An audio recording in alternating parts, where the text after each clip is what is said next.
Hello, fellow One Piece fans. On Sunday, November 27th, Thanksgiving weekend, the Japan Foundation Los Angeles will hold 2 free HD film screenings of a live One Piece kabuki performance that was held in Tokyo last year. The film will be screened in Hollywood at the TCL Chinese 6 theaters, next to the famous concrete handprints. Odachi himself said, and I quote, 素晴らしすぎて演舞場から帰りたくありませんでした。皆さん、ぜひ! In English, it was too spectacular. I didn't want to leave the kabuki theater. Everyone, you should see it! There will be a cosplay contest, so please come dressed to impress. For more information and to reserve a free seat, visit jflalc.org.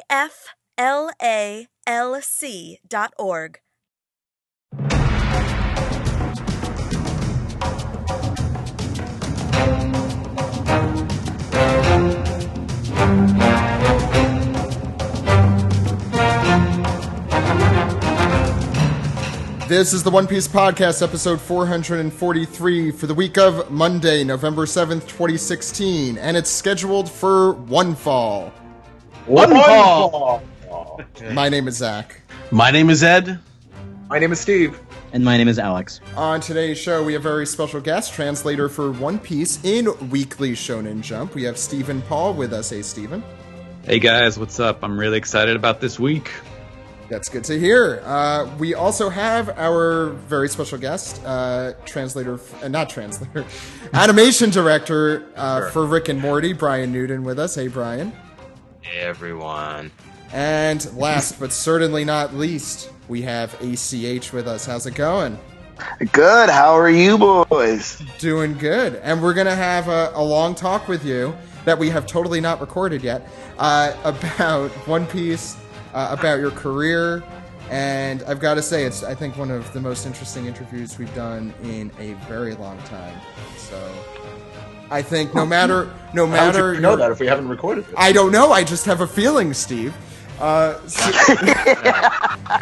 if you're a wrestling fan, if you're a One Piece fan, I think you'll want to listen to this. I just have a gut feeling in here somewhere. Before we start the show, just a couple of announcements. The One Piece Kabuki is happening. You should go to it. It's free. It's in Hollywood, California on November 27th. Did I mention it was free? We've been talking about this. Steve, you're going to be there as well, right? Yeah. I know for a fact that Roger and I will be at the 1:30 screening. Brian, you're going. I'm going as well. I'm not sure which screening I'll be at, but I may be able to attend both. Even better. Wow. Double duty. Yeah, double duty. It's free. Why not, Brian, right? Yeah, and don't say duty. Yeah, especially double duty. That's twice the cleanup. Yeah. Anyway, it's on Sunday, November 27th at 10 a.m. and 1:30 p.m. It's in Japanese with English subtitles at the TCL Chinese 6 theaters. Please check it out. Again, November the 27th. Also want to mention our Patreon exclusive episode came out this past weekend. It includes Steven, Kyle, everyone from last week, plus Roger's Base.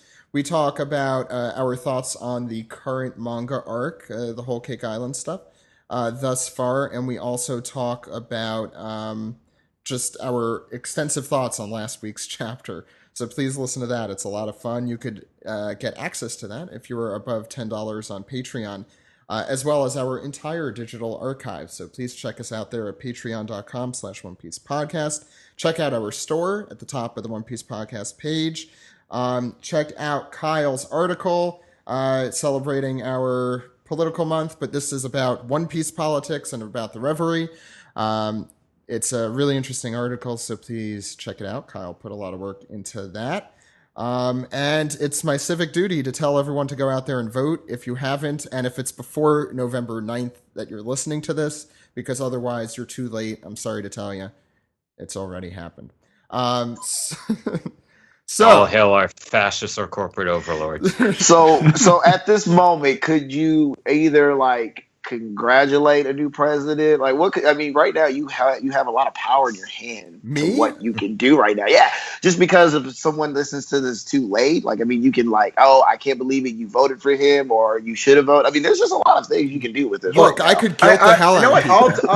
If you mind, I'll take the podium and I'll say I'd Yes, like to Steve. congratulate our president of Baroque Works, Mr. Zero, Sir Crocodile. There you go. Well done, well done. Whereas he is known forever, Barack Obama. Wow. From this day forward. I was not expecting that zinger so soon. Well, not zinger, but at least. Anyway, I'm just taken aback by that. So yeah, Barack works. I don't know. Barack works. That's what he's doing once he leaves office. That's how I thought you were supposed to pronounce it when I first got it. Barack works. So yeah, One Piece fans, as everyone knows, makes up at least the deciding factor in any presidential or senatorial election. So please go out there and vote. You're going to make a difference. And I think we're ready to get started with the show. We have, as we said, an interview with A.C.H. here. We also have our manga recap for chapter 845, in which we will get A.C.H.'s live reaction. So people have been asking for this. We're going to get it here. It's going to be a lot of fun. And we also have some piece together for you. So you guys ready? Yeah. Sure am. Yes. Just so people know too, I'm actually going to be multitasking. I'm actually going to be listening and reacting, and then I'm also going to be playing One Piece Burning Blood. So I just, that is I just want multitasking. everyone to know. Yeah, I The just One want Piece everyone to know. is in your veins right now. The immersive One Piece experience.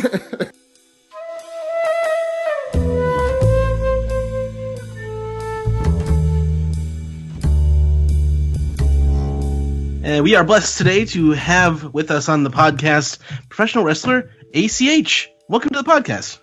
Oh, thank you for having me, man. And just to say, you're one of the, well, as of recently, you're one of the hottest free agents in wrestling, and you're a huge One Piece fan. I am. That's both true to both of those. And Why actually, are you so popular? And you just got off of a and I saw on your Twitter that you got to do a whole bunch of great One Piece stuff. Just if we could start out with that, like what were you excited to do with like One Piece stuff when you were in Japan recently? Recently, I was on a hunt for figures. Thanks to us, I think we all have the same mutual friend, Steve, the artist. Thanks to him, Yeah. I have this. That is my name. Steve. Who? Wait, Steve is on the podcast? Wait, That's Steve's on the Steve. podcast? Yeah, that's Oh my goodness, I didn't know he was on. Steve. I love this live reaction. I'm the reason you're on the show. Well, thanks, but I didn't know. I didn't know. I told you, my brain is still trying to compute with things right now. You should have done the intro first, guys. Steve, how are you so popular? Because he is a wrestling fan and he is also a One Piece fan. It's universal. Right. That's right.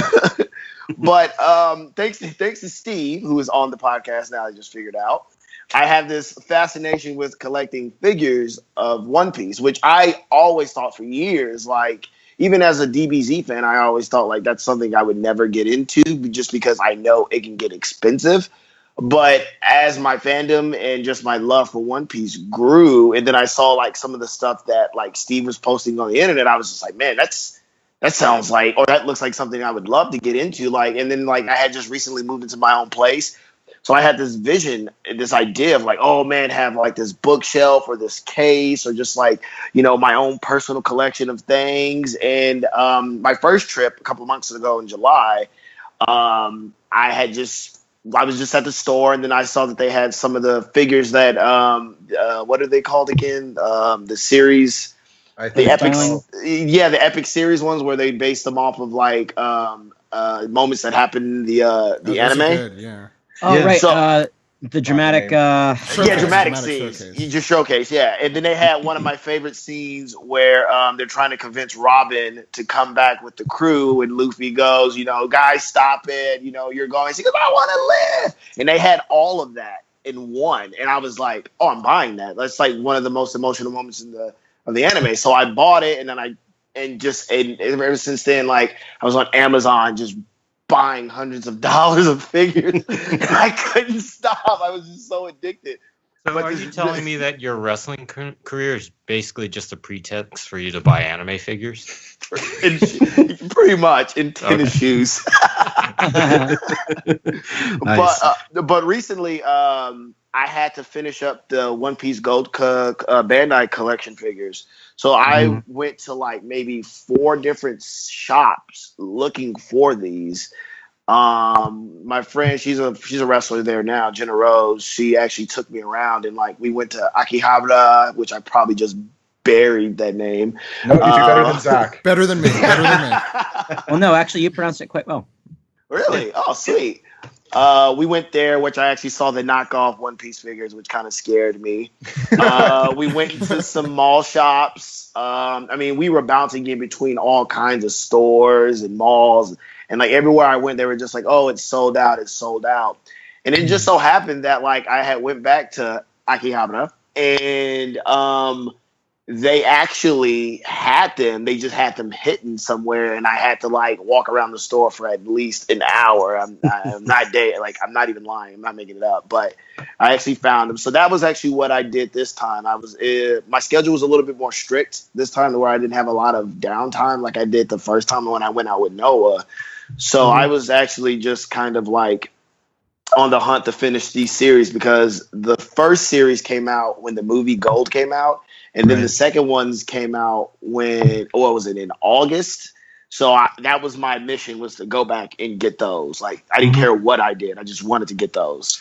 So, right, for those who may not know who are listening to this, because I'm not sure how big the crossover is with wrestling fans, but you went earlier in this year with Pro Wrestling Noah, and you were competing in their junior heavyweight tag team tournament. This most recent tour, you were with New Japan Pro Wrestling, which is I guess sort of affiliated with Noah these days, and you're competing in their junior heavyweight tag tournament, which you got to the finals. And if people want to go, you can subscribe on njpwworld.com and watch that match from this past weekend. It was a pretty good match, really good. I think I think to also help a lot of our fans, because I dare say it, the majority of them aren't wrestling fans. If you could kind of just explain what your career is, because people might not understand what a free agent in pro wrestling is, but if you can give the most Wikipedia entry possible. See, usually I use it as like I usually like to kind of base it off of like the music industry, where you have a local artist who you can say maybe big in his state, and he performs around his state in different bars, and he's trying to get a record deal. Well, recently, and I can't talk too much about it, but recently I was with Ring of Honor, and I just got out of my contract. And so I am now a free agent, meaning I can wrestle wherever I choose. So hopefully that was good enough. I mean, I don't think that was really good enough. Yeah. I mean, basically, you're not tied down to any one promotion. You can pretty much wrestle on any stage you want to these days. Yeah, because most people are familiar with like the WWE and like WCW. I guess they're still around. WCW is not around. I'm old. Whoa, ECW. It's okay. I took Brian to a wrestling show earlier this year. I haven't been in 20 years. Yeah, so there was a lot to explain. Holy smokes! He just said WCW. Yeah, because when I was a kid, it was all about Sting, and when he was like flat top Sting, and then he went emo Sting. Yeah. You mean Crow Sting? Yeah, Crow Sting. Yes. Come on, man. In case some of our fans didn't know, like one of the coolest things about when you first went to Japan, you came out and you were dressed as Luffy, and you had Luffy-based attire. I'm sure a lot of people saw it, because I know I retweeted it. I know our very own Greg saw it and he flipped out. And yeah, Gear 4th Luffy, which was awesome. Oh man, that was amazing.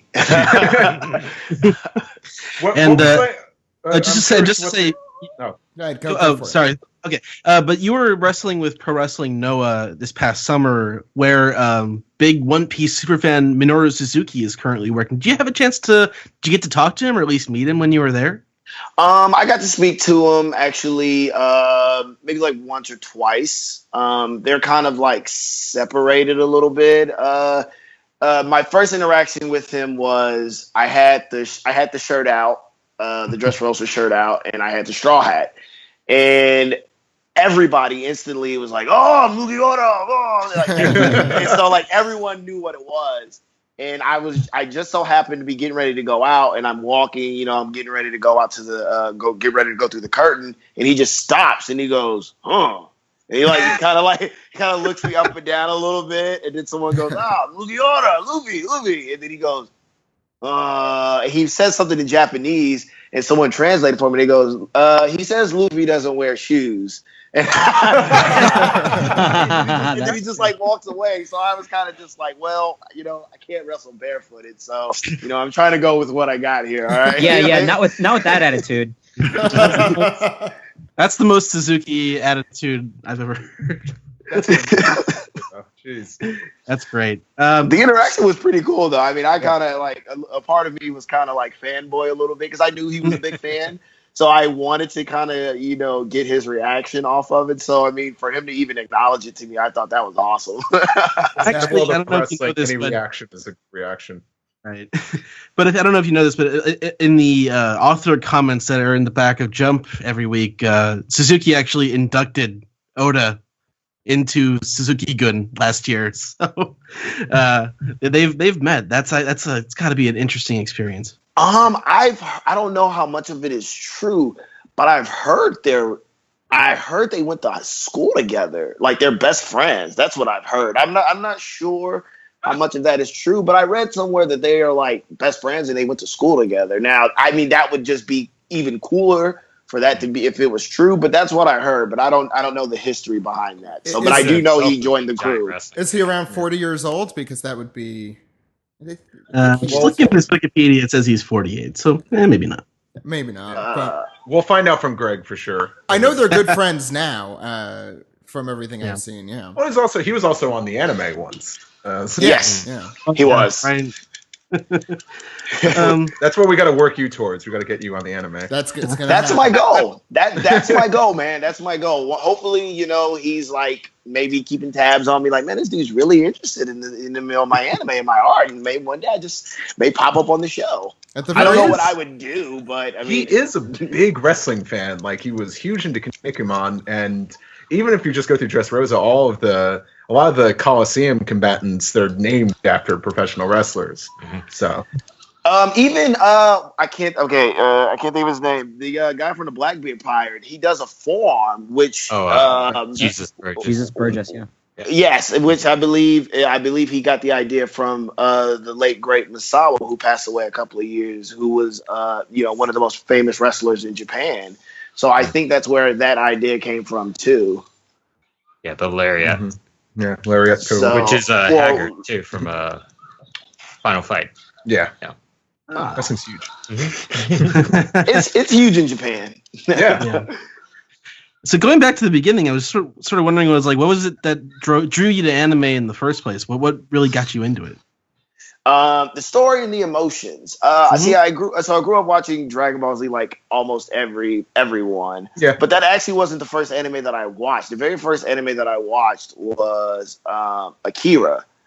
And then from there, I remember as a kid, it went from that to Fist of the North Star, to Vampire D, and then after that, it was Dragon Ball Z. But then Dragon Ball Z was just all I knew for a time being, and then there was Gundam, of course, but I didn't really watch Gundam. But, growing up, Dragon Ball Z was like the hottest thing, especially once the game started coming out. Like, that's all everybody talked about, played, was Dragon Ball Z.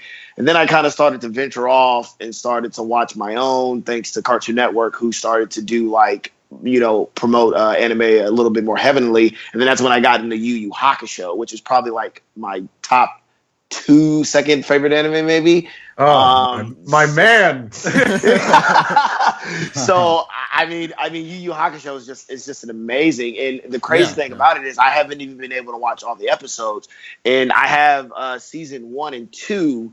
And I've watched like maybe the first 2 episodes, but I don't want to sit down and watch until I collect all the DVDs so I can just binge watch it all. It's a great binge watch show, yeah. It'll probably be the reason why I'm single for the next 3 years, but I'm totally okay with that. It's worth it for Yu Yu Hakusho. You'll be happy. Yeah.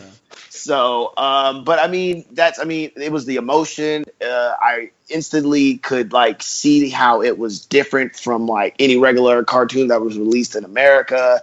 and just the way that they interact. It's like the Japanese culture. The animes are very aggressive, and I mean, I don't know. It just makes you feel manly watching them. But then they have their moments where they're soft and they're sweet.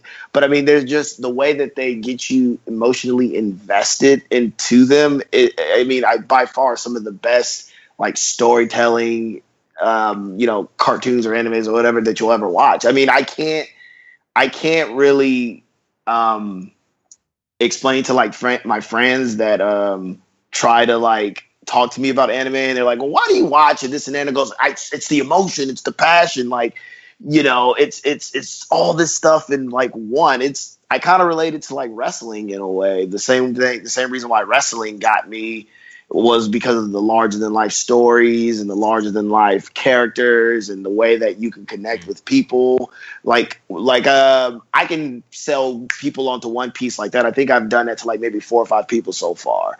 And it's just because of how strong of a connection that I've had with One Piece than I've had than any other anime. So like whenever people are like, well, sell me on One Piece, and I always go, well, I'm a wrestler and I've been doing it for 10 years and I never gave up on my dream. I've always wanted to be a professional wrestler, and I stopped at nothing to achieve what I wanted to achieve. And I'm still working hard to achieve that.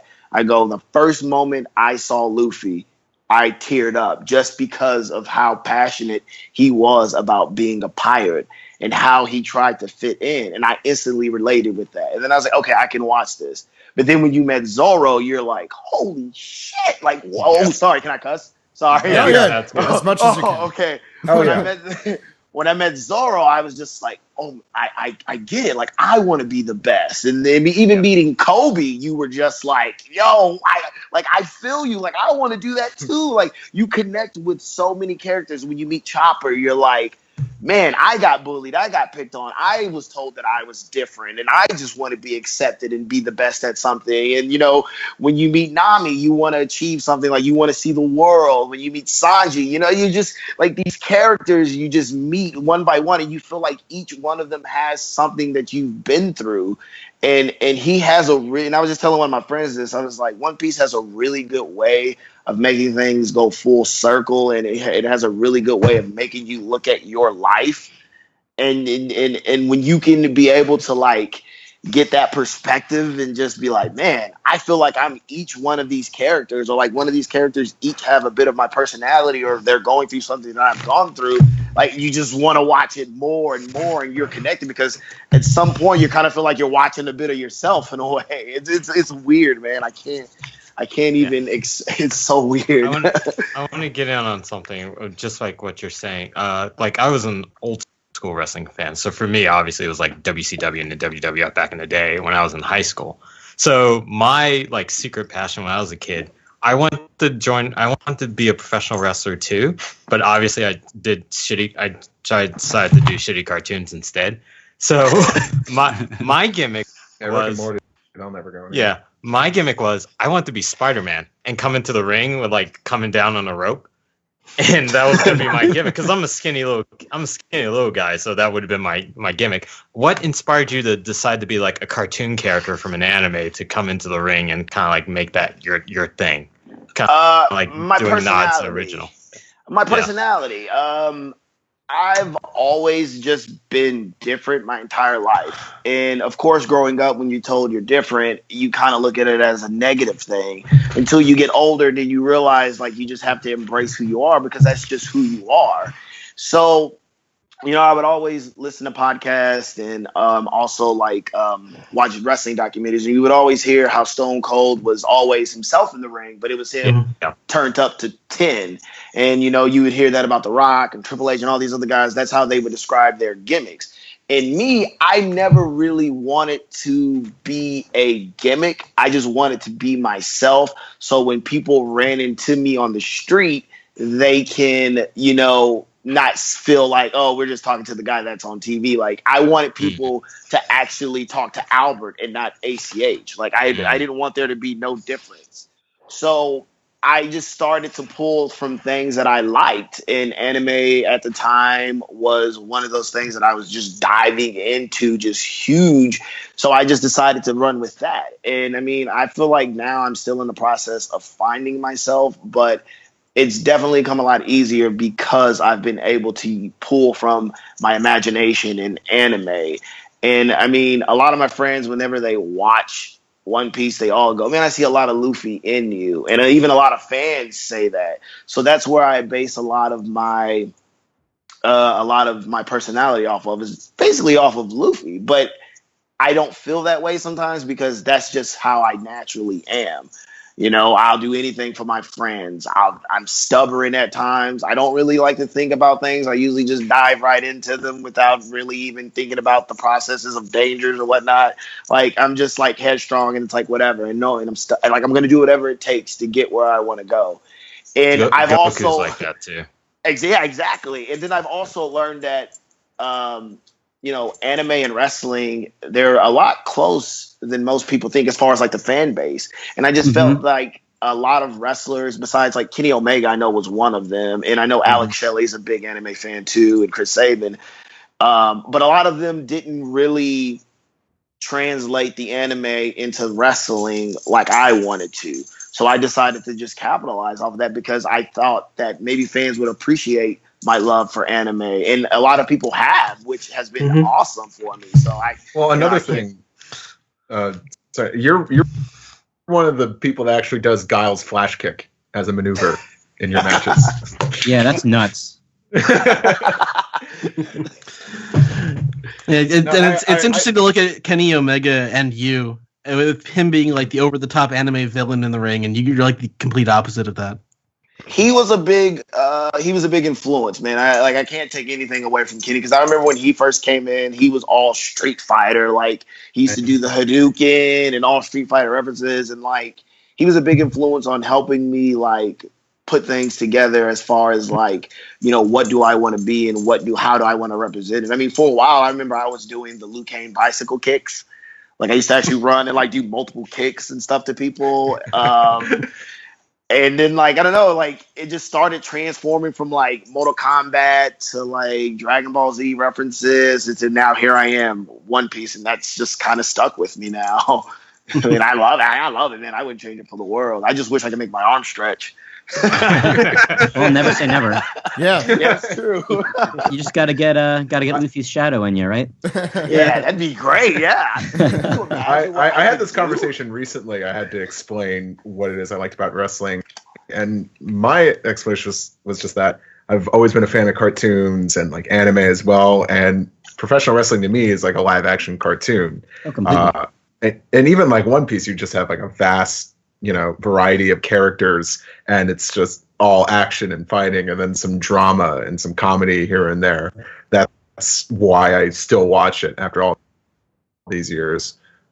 So there is a connection there for those that aren't aware, or just they're learning about all these things for the first time through this podcast.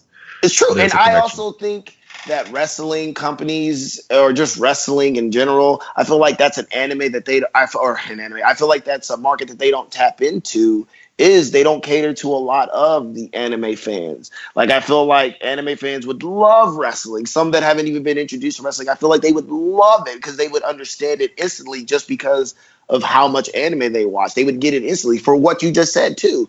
And that was another reason why I wanted to add anime to like who I was and who I am in the ring, because I felt like that was a market that needed to be tapped. And I thought that, maybe one day somebody would be scrolling through the TV and then see me dressed as Luffy and be like, what is this? And then instantly become a fan of me in wrestling.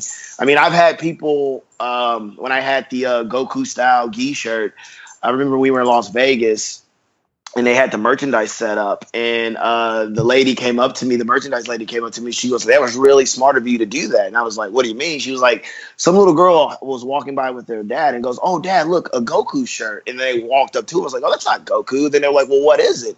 And she was like, "I introduced them to you." And then next thing you know, they were buying tickets to the Ring of Honor show because they were interested to see who's this guy that likes anime and is a professional wrestler.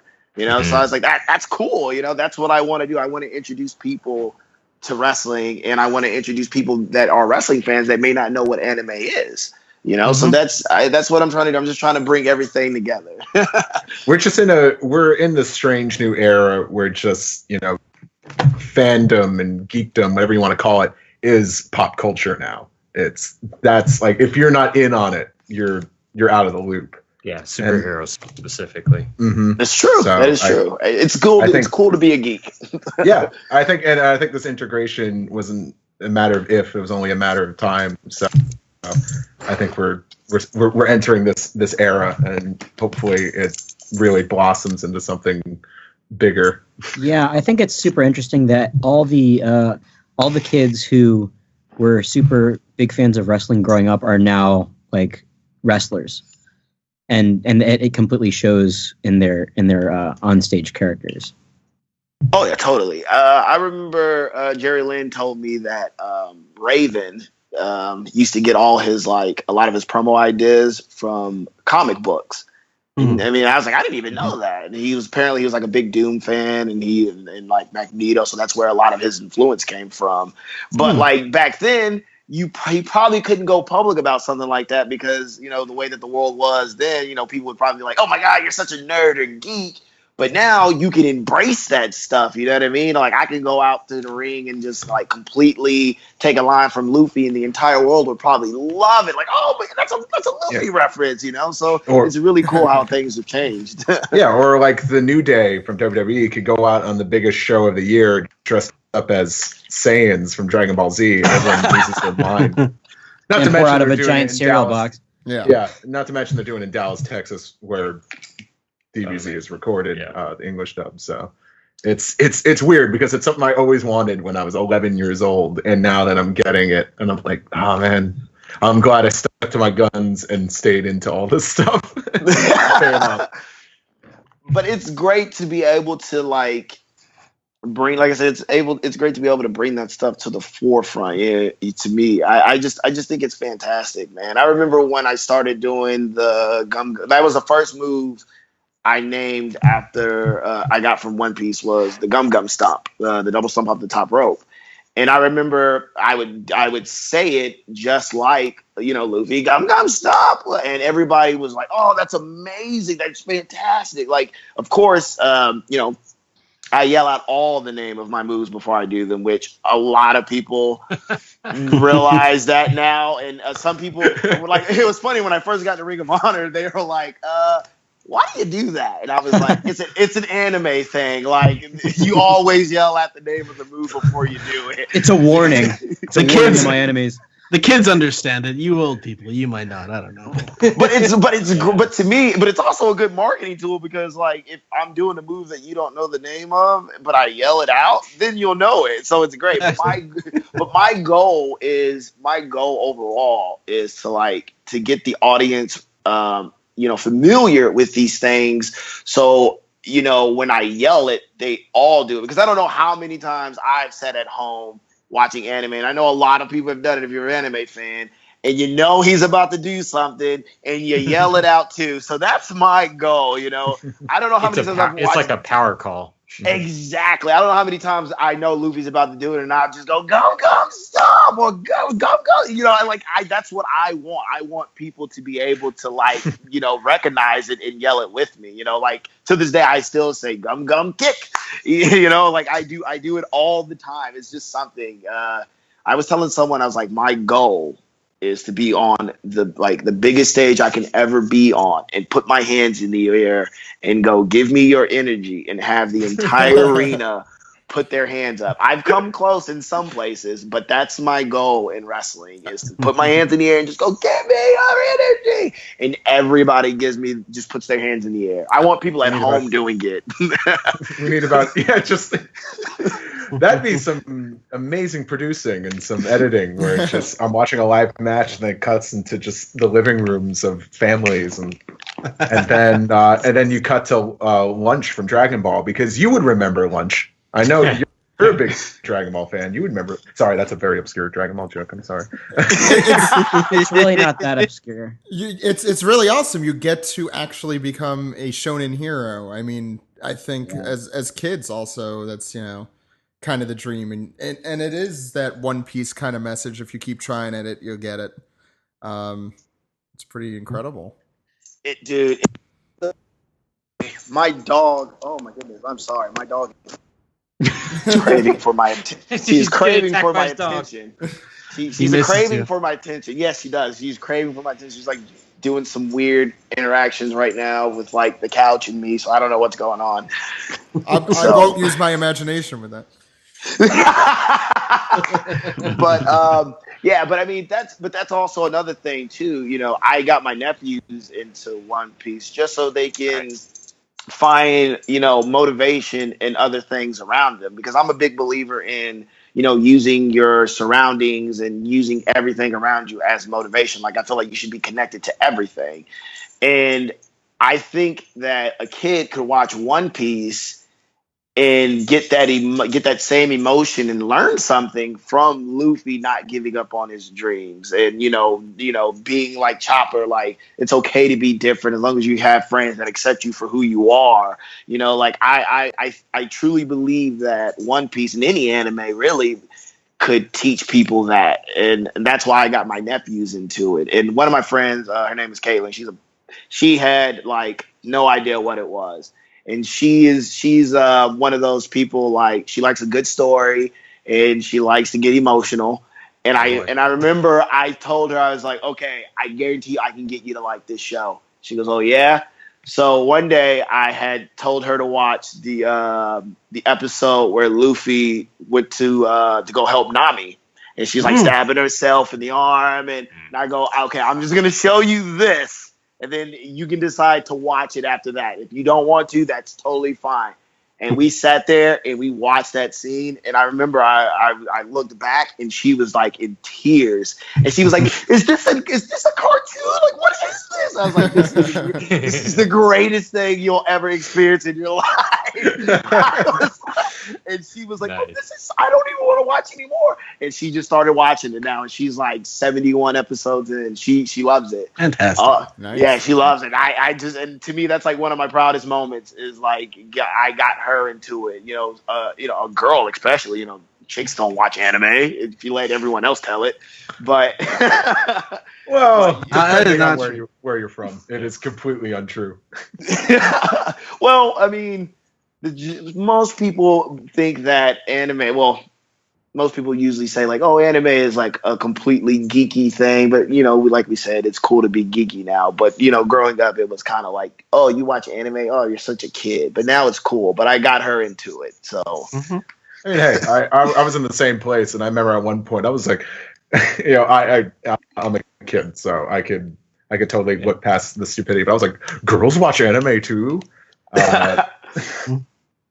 Everyone watches anime. Yeah. Speaking of getting emotional in anime, what is the scene or sequence in One Piece that made you most emotional? Holy shit. Yeah. There's a lot. I want to say, and I didn't shed a tear, but I wanted to, but I was more upset. I'm going to have to say Luffy versus Usopp. Because I seriously thought that he was going to leave, and then I thought he would just come back, but I thought he was going to actually leave, and that just infuriated me, because like they were arguing, and I was like, "What the?" I was like, "Why are they arguing? Like, what? No, this doesn't happen. Like, what are you doing?" Like, he completely threw a curveball at me, and I was like, "What? No!" And then like just the fight, and you can tell like they didn't want to, but they were both stubborn, trying to prove their points, and you're just like. I've been there with somebody before, you know, so like I was easily relatable, and I just I couldn't believe that, man. That really blew my mind. I'm curious as well. Do you watch the English version of all of the anime? So when I first started watching it, I was watching it on Hulu, and I was watching the English. But then they didn't have all the episodes, and one day it had cut to a Japanese or it cut to a subtitle. So I started watching it, and then I realized that it was just a lot better. Like as far as like the emotional content that you got off of it, it just seemed like it was a little bit more different from an emotional standpoint. So I actually went back and started over. And at the point I was like maybe 35 episodes in, and I just went back and started over and then just watched all the episodes in subtitles. So I just enjoyed the Japanese more than I did the English, which, not taking away from the English version, I think it's great. But there was also more episodes of the Japanese version. So I knew if I wanted to really dive into this, that I had to do the subtitle. I was just curious if because there's the connection, because the same people that dubbed Dragon Ball all those years ago, they're dubbing One Piece too, and I wonder if there was any, if that kind of made that bridge, going from Dragon Ball to checking out One Piece, if that established that connection at all. So One Piece it's been around forever, and I always used to see like pictures, and I used to always see it advertised, and there was just something about Luffy that always attracted me. Like, man, I should watch that, but I always just like passed it off for years. And then when I had first signed my first exclusive deal with Ring of Honor, to where I couldn't wrestle outside of Ring of Honor, I had decided that, okay, now I got a lot of free time. Okay, I'll watch it. I'll give it a chance. And at the time, I was living in my friend's basement in St. Louis, and maybe for the whole entire summer, for 2 months, I did nothing but wake up, watch One Piece, train, leave, come back home, watch One Piece. It got to the point where I had no idea what was going on in the world. Like current events, I knew nothing of. I remember being in conversations in the car with friends, and they would be talking about stuff going on in the world. And I was just like, man, the only thing I know what's going on in the world is like Marines. That's about it. Like, I don't know anything. Like, I just know One Piece world facts. Like, that's how much I had got like stuck on it. I watched it, and like I was watching it in my friend's basement. So I would like come out of the basement, and they'd be like, hey, what have you been doing? And I was just watching One Piece for like 4 hours. Like, that's about it. They'd be talking about something, and I had no idea what they were talking about because I'd just been downstairs watching nothing but One Piece. And so, I mean, it just, like I said, it just hooked me from the first episode, the introduction of Luffy, and then Kobe. And I mean, it just goes on and on and on. And you're just curious to see how he interacts with people, and just like, what is he going to do next, and what's it leading to? I mean, I just couldn't stop. And the sad thing is, when I started watching it, they had just showed up to Dressrosa, and I caught up to Dressrosa. That just shows how long that arc was. And that was like it was like 600 something in, I think, at the time. My goodness. Yeah, boy, we know it. Yeah. It's 10 volumes, and it was on for like 2.5 years or something like that. So yeah, that makes sense. Was it that long, really? I think so. Yeah. Yeah. Yeah, it was 2.5 years easily, if not more, slightly. It was 2 years in the comic, yeah. Yeah. I think it's around the same in the anime. Usually they track about the same. Yeah, that was on for a while. Yeah, I remember finally catching up, and I was thinking to myself, like, man, what am I gonna do now? And then I tried to watch I tried to start other animes like Hunter x Hunter. I tried to start other stuff, and I just couldn't do it because I was so hung up on what was gonna happen next on One Piece.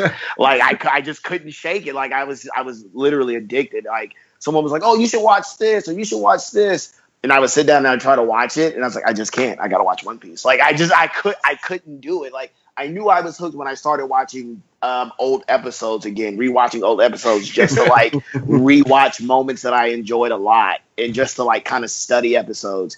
And then it went from that to like looking up theories on YouTube, where I would sit down and just listen to a theory for like 16 minutes. And I was like, yeah, I know I got a problem now. Like, I got a problem now. No, that means you're really a One Piece fan. Yeah. I mean, I've been there too. Like, it's hard for me to get a lot of new stuff because I think One Piece just dominates. It hits every note that I want. Yeah, and everything else just feels like subpar. Yeah, everything just feels like a genre. Everything else that I end up getting into is like not much shonen stuff, so it ends up being completely different genres or styles of anime, because One Piece really scratches that itch. It does, man. It is true. It hits everything that you want in an anime. Like they know when to get serious. They know when to like make it comical. They know when to make you cry. So like going to like something else and then like starting over, I guess you would say it's like starting a new adventure. You're just like, man, I'm this deep into One Piece. Like, I don't know if I could do it. And then I remember I had started getting the itch to where I was like, man, I really want to play One Piece games. And then I started like importing games from Japan just so I can play with like the characters. And I mean, it just went crazy. Next thing you know, I'm like deep in like piles of money of spending on freaking One Piece. I couldn't believe it. All right. Well, Nice. let's see, guys. Thank you so much, A.C.H. It was great hearing your story. And I think we could talk about the manga now. Are you guys ready? Sure. I'm ready. Very much so. All right.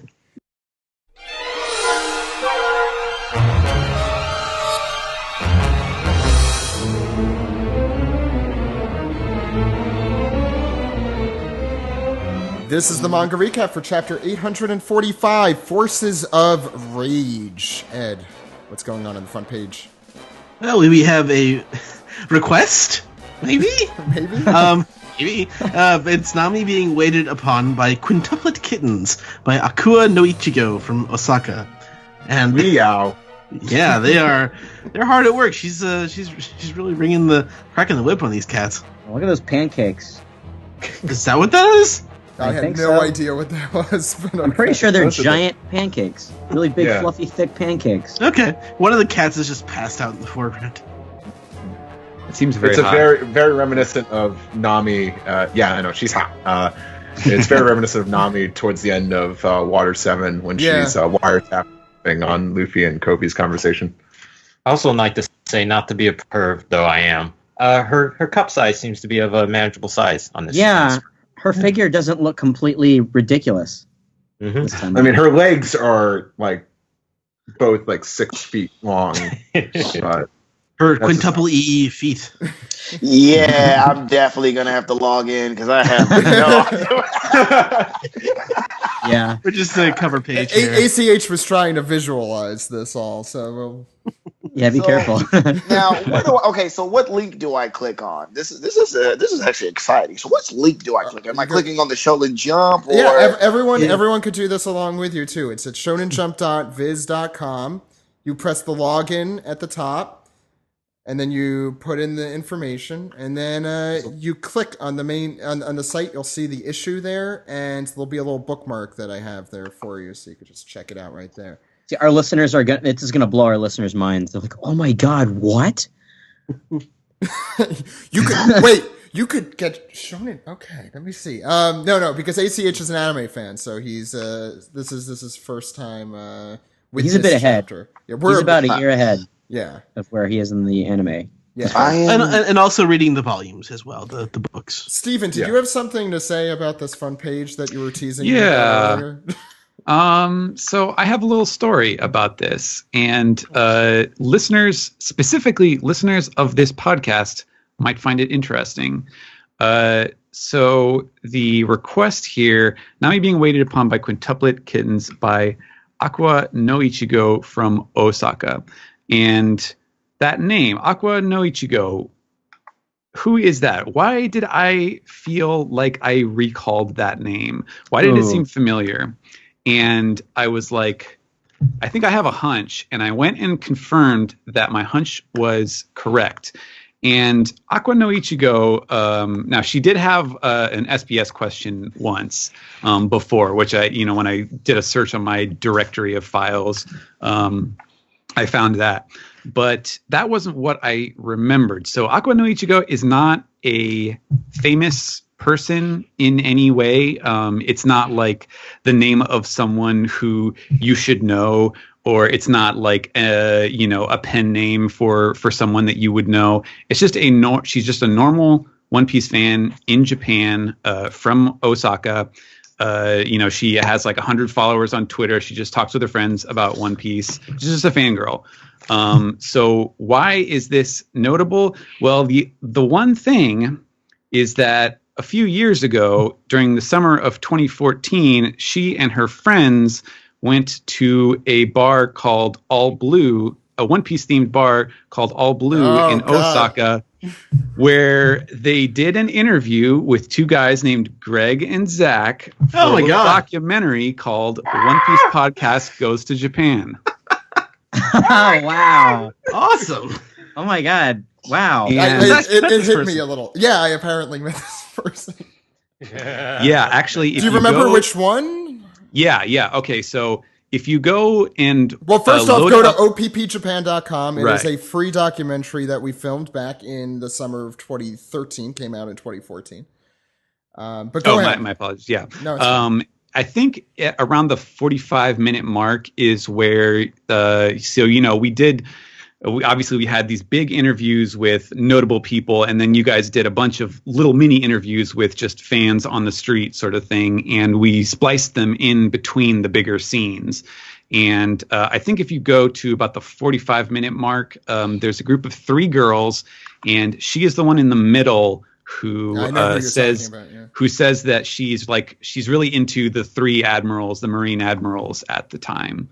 And the only reason that I remembered this is because I had to translate for Jose to be able to cut all of this stuff into the documentary. I had to translate the entire interviews for all of these, random people that Zach and Greg interviewed. Thank you, Stephen. And yes, and she said her name, and I remember Googling it to try to make sure that I heard it right. And I was able to find her Twitter. I was like, okay, so this is definitely the right person. And it just went off in my head when I saw that name. I was like, what? This sounds familiar. So there you go. And yeah, actually, I went and I looked, and it was kind of funny on her Twitter account. She posted it like, oh my God, my request is in Jump. And, her friend was like, buy 10 copies of Jump when you find it. So I found out the reason why this is request ?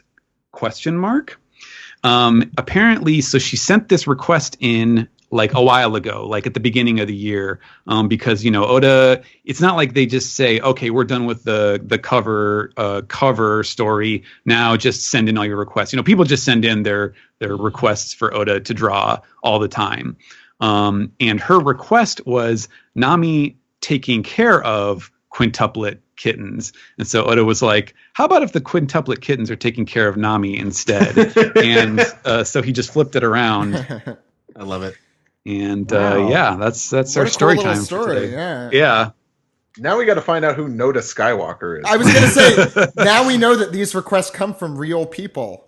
Yeah. That's pretty cool. Of course they do. Well, I thought it might have just been Oda's like, hey, I want to do this. I'm going to put someone's name down there. If that means that this is a real person, then that means there is another Skywalker. Okay. A.C.H. in that I'm sorry, time, I'm fascinated by him. were you able to get onto the site and everything? Yes, I'm actually looking for the page. Yes, it's last page chapter. 270. It starts all the way That's in right. the back, It's which the is last- unusual that it's so late in Shonen Jump. I don't know. God, Is there a yes. reason for that? He's canceled. There is not. I saw a recent article about that saying something like, in the past people were like, oh, is this a ranking sort of situation week by week? And apparently it is not. Okay. I think that the Viz Shonen Jump people, I think they start with the order from Japan, and then they just sort of like, all right, we've had this in the front for a while, let's switch it around, let's put something else in front. Just kind of depends. You said it started at 207, correct? 270. 270. 270. Oh my. Yes, it's literally in So the back. It's the last series in the magazine this week. So, Ed, we've spoken for around 10 minutes, so we should probably get into the chapter. What happens on the first page, which is 272 through 273? So we start off on the fields where Luffy is laying just sort of in the middle of everything, in the shadow of Kingbaum and the laughing mountains. And One's laughing. now he's just asking him, seriously, are you really going to wait here? It's the middle of the enemy territory. And Luffy's like, I'm waiting. That's what I'm going to do. I'm just going to wait. And Nami just reiterates to him that, Pound said that anyone who dares to defeat a general is erased in a blink by Big Mom's vengeful forces and their... So if you wait, enemies will come. But Luffy counters, I don't think...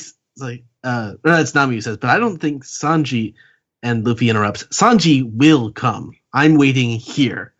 and she hears off in the distance something's going on. There are some clouds forming over on the top of the mountain, and King Baum is terrified. He's just shaking in his boots, and she asks him, "What's the matter?" No, And he's he says, shaking in his Shaking roots. in his roots. Jesus. Yeah, Ah, yay! Wow, Zach, puns. funny.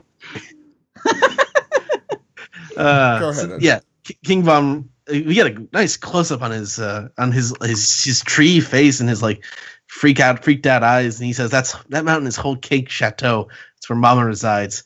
She is in a tremendous rage." Now, Steven, was that the pun that you're talking? Were foreshadowing? No. What? That comes. I think I know the one he's talking about. That comes Oh, later. was it the other one Alex mentioned earlier? Go ahead. I hope so. We'll get to it. It's Okay. full of it. Okay. And Nami is in disbelief. She got the shocked eyes, like, must be joking. Dutch tilt for the camera. It's all from a single person's powers. And we flash back to what Pound said, where he's like, Lin can control the weather. It's like, no way to stop Big Mom when she's mad. Pound is now Keanu Reeves. Yeah. No. Yeah. Now in my mind, Pound sounds like Ajax from Duckman. That is a pull. That's a deep Yeah, cut. Yeah. that's deep. Well, that's why they call me Deep Cut Kazanis. Anyway. No one calls you that. we pull out to the ocean and see the entire picture of Whole Cake Island. Man, it's getting violent up in the sky. Brian. Okay, so the next shot we have is of Sweet City. A lot of the sweet citizens are saying, "Prometheus and Zeus are wreaking havoc." We got a wolf person and a giant head dude. Yeah, there is a huge giant head. head dude. Oh my god. Yeah. He looks like And a then, Superman villain. Little- No, he looks like Superman from Dr. Slump. Yeah, God. super. Oh, he does. Oh, Oh man. like how I did that. Yeah, it's not bad. It's like And then MODOK we- without his crap on. And then we cut to a shot of the actual Zeus and Prometheus in the sky. And So Mama's in intimidating. one of So her intimidating. Angry moods. Yeah. And if I think I caught other people point this out, that this is actually the same cloud and sun that we saw from Big Mom's terrifying tea party Yes. Yep. celebration. Yeah. Which, And he's really wearing hope- the beanie hat from like Animal House. He looks like a dweeb. He's Flounder. Yeah. if I could do another one of my Steve stresses to Toei to not screw this up, if they could just build on this anticipation of revealing Prometheus and Zeus, and then just cuts to these guys just going like, well, it's nice because she was actually in her around her left and right hand in that shot. It would just be funny for them to really build up tension, and then just cuts to this. You could still play some serious music, but then just have these dorks floating around the sky. with It'd be really funny. Little Rascal theme music playing. Oh boy, this is gonna be great. Okay, and next we I have. just want to say, I think you guys are probably the most entertaining podcast I've ever listened to, and this is amazing. Oh, thank you. Tell your friends. Yes. I will. Okay. Will. So now we have like the winds are blowing in the Sweet City, and we have the Gurma 66 cart. It says, "The army of vengeance for Master Crackers come together. Make way, make way. The forces of rage are passing through," and the citizens are scattering. And then we see the fucking Dickhole brothers. Yeah. That's their Looks like technical name. I mean, that's. Oh yeah, Yeah, there was an Oda box for it and everything. The dick hole. I can't name the episode that, guys. Don't worry. I think we'll do okay. I know. Sorry. Go ahead. It'll be the episode title in our. Yeah. Fucking Niji says, "Looks like they're going to find Straw Hat and wipe him out." And we just see like a bunch of army of legs walking across, and Yonji goes, "Too bad the idiot decided he was going to wait there for you." And then we see this massive page of all these awesome looking characters. Some long neck, some long arm. There's a long armed lady in there. I'm sure there's some long legs in there as well. But they say, "He's done for. I don't believe this." There's Bobbin the Disposer, which is the character we saw way back Way when, back, yeah. Yeah, Fishman after Island. Fishman Island. And then Madame the I can't Mademoiselle. Thank you. The My French- Mademoiselle. Yeah. The Amand? Mademoiselle. Amanda. She was the lady we saw collecting the treats from Big Mom earlier, and then Mont d'Or or the secretary? Secretary. Secretary. Hold on, I'll transfer your call. Yeah, that's that's a new one I didn't expect. Can you imagine the total bounty of that crowd? And Okay, we need to talk about this page because Yeah, we do.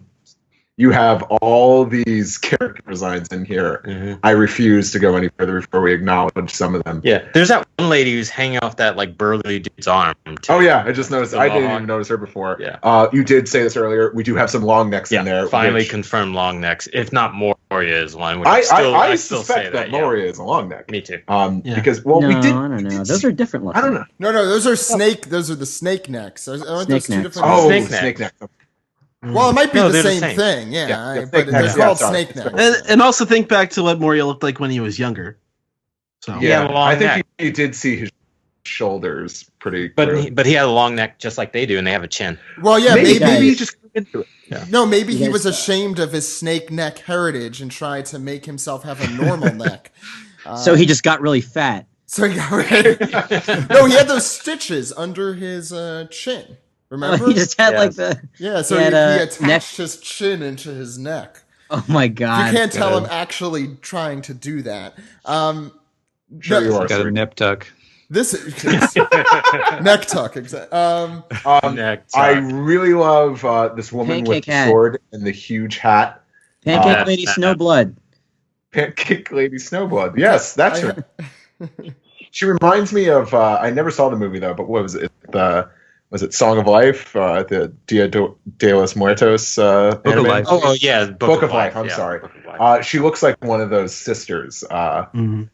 And then if you could see below her hat are two very Dellinger-esque characters. They're probably going to be my new favorites. God. Oh, yeah. They're Let's just little- call them Anthill They're Mob bowler Gang. hats. Little Derby twins. hats. Tweedledum and Tweedledee. Oh, wow. Someone with 100 on their shirt. Maybe they're the perfect 100. No, she's long arms. Yes. Oh, Yeah. yeah, she is.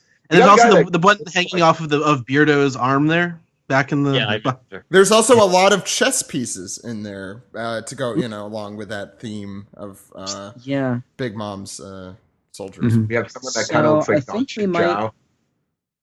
Yeah, I think we might have a new race on our hands. By the way, the Minister of Cream is at the forefront, but you see folks kind of like him in the background of that Yeah. species. So maybe that's a new species of new species we haven't seen named yet.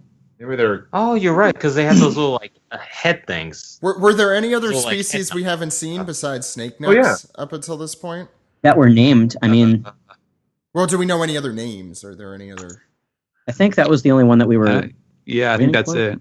Well, let's move Yeah. on. I'm sure there's other stuff. Yeah. So, Steven, take. But take wait, it away. before we leave, let me just do the usual explanation here. That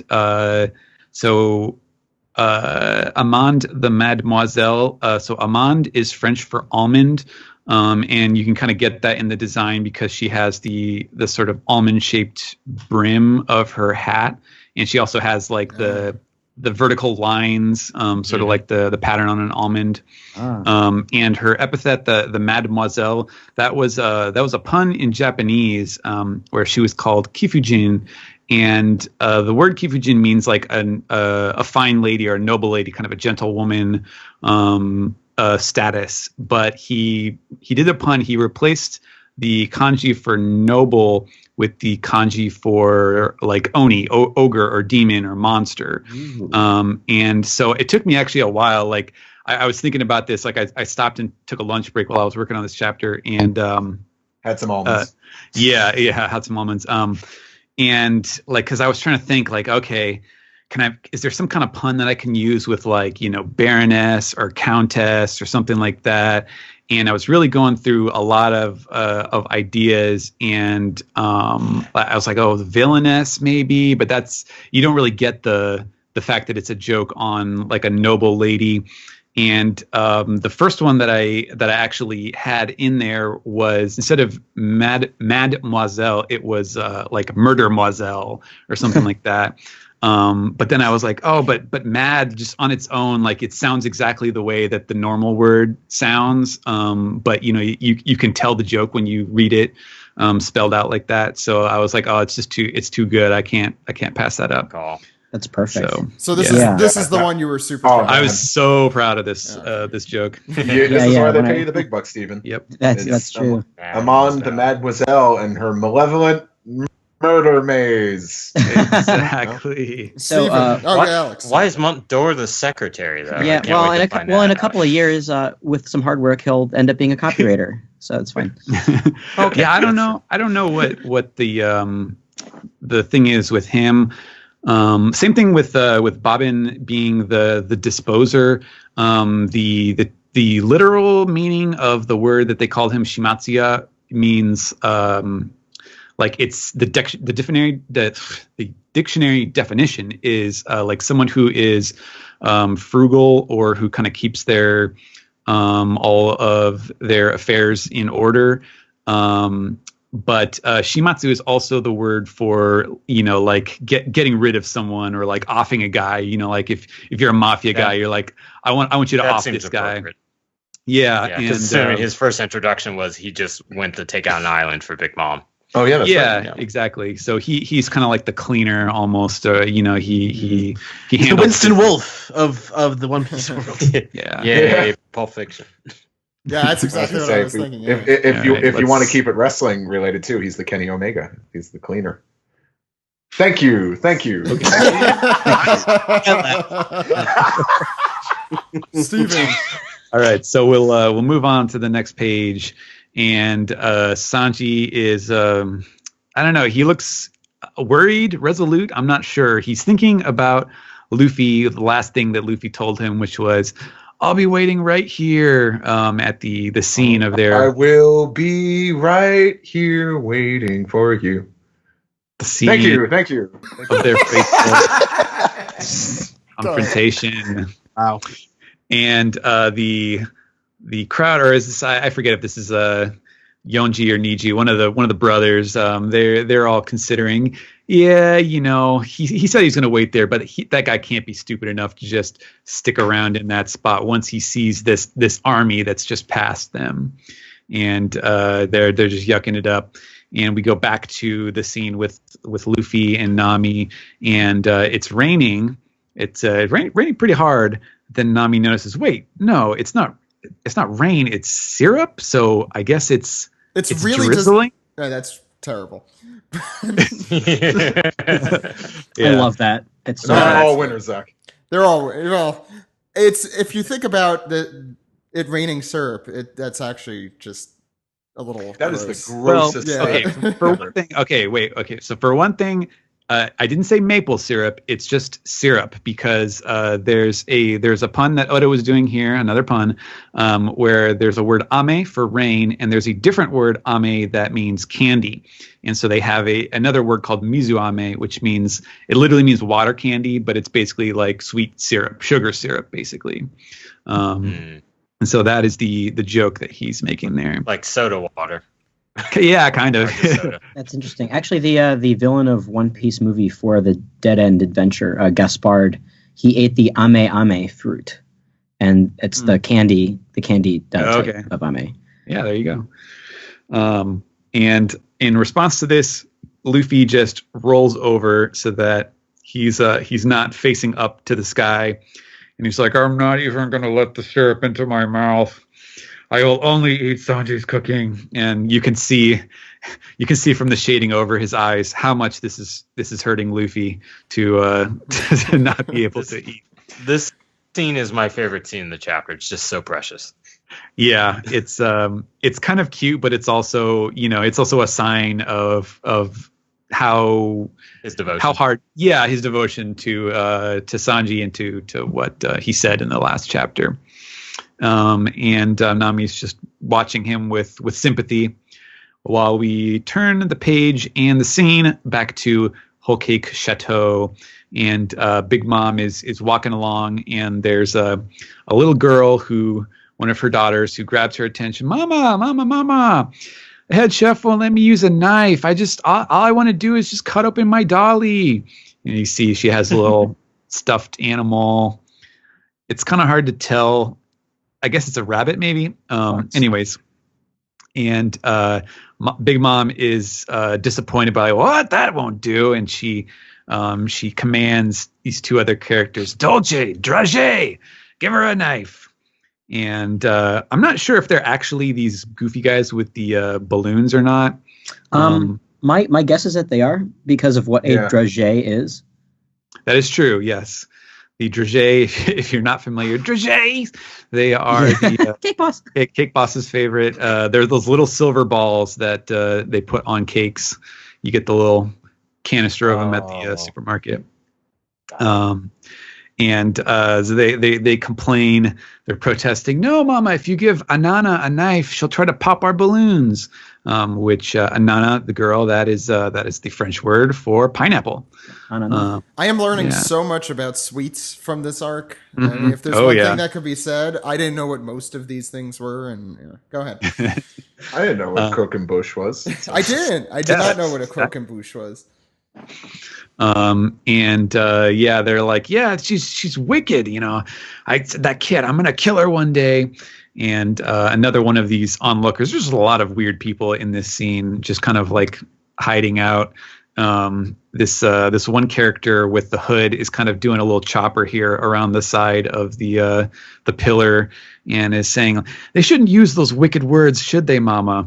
But Big Mom isn't. She isn't concerned. She's like, whatever. Everybody's got 1 or 200 people they feel like killing. You just got to get along. You could do it. And she reminds them, tomorrow is your big sister Pudding's wedding, and it's time to go meet the groom's family as these double doors open in the distance and take us to the next scene. Yeah, Stephen, I have to say your reading of that joke helps a ton. Yes, good. 1 or 200 people we want to kill. Anyway, we move to the next page. Hagaba. Okay.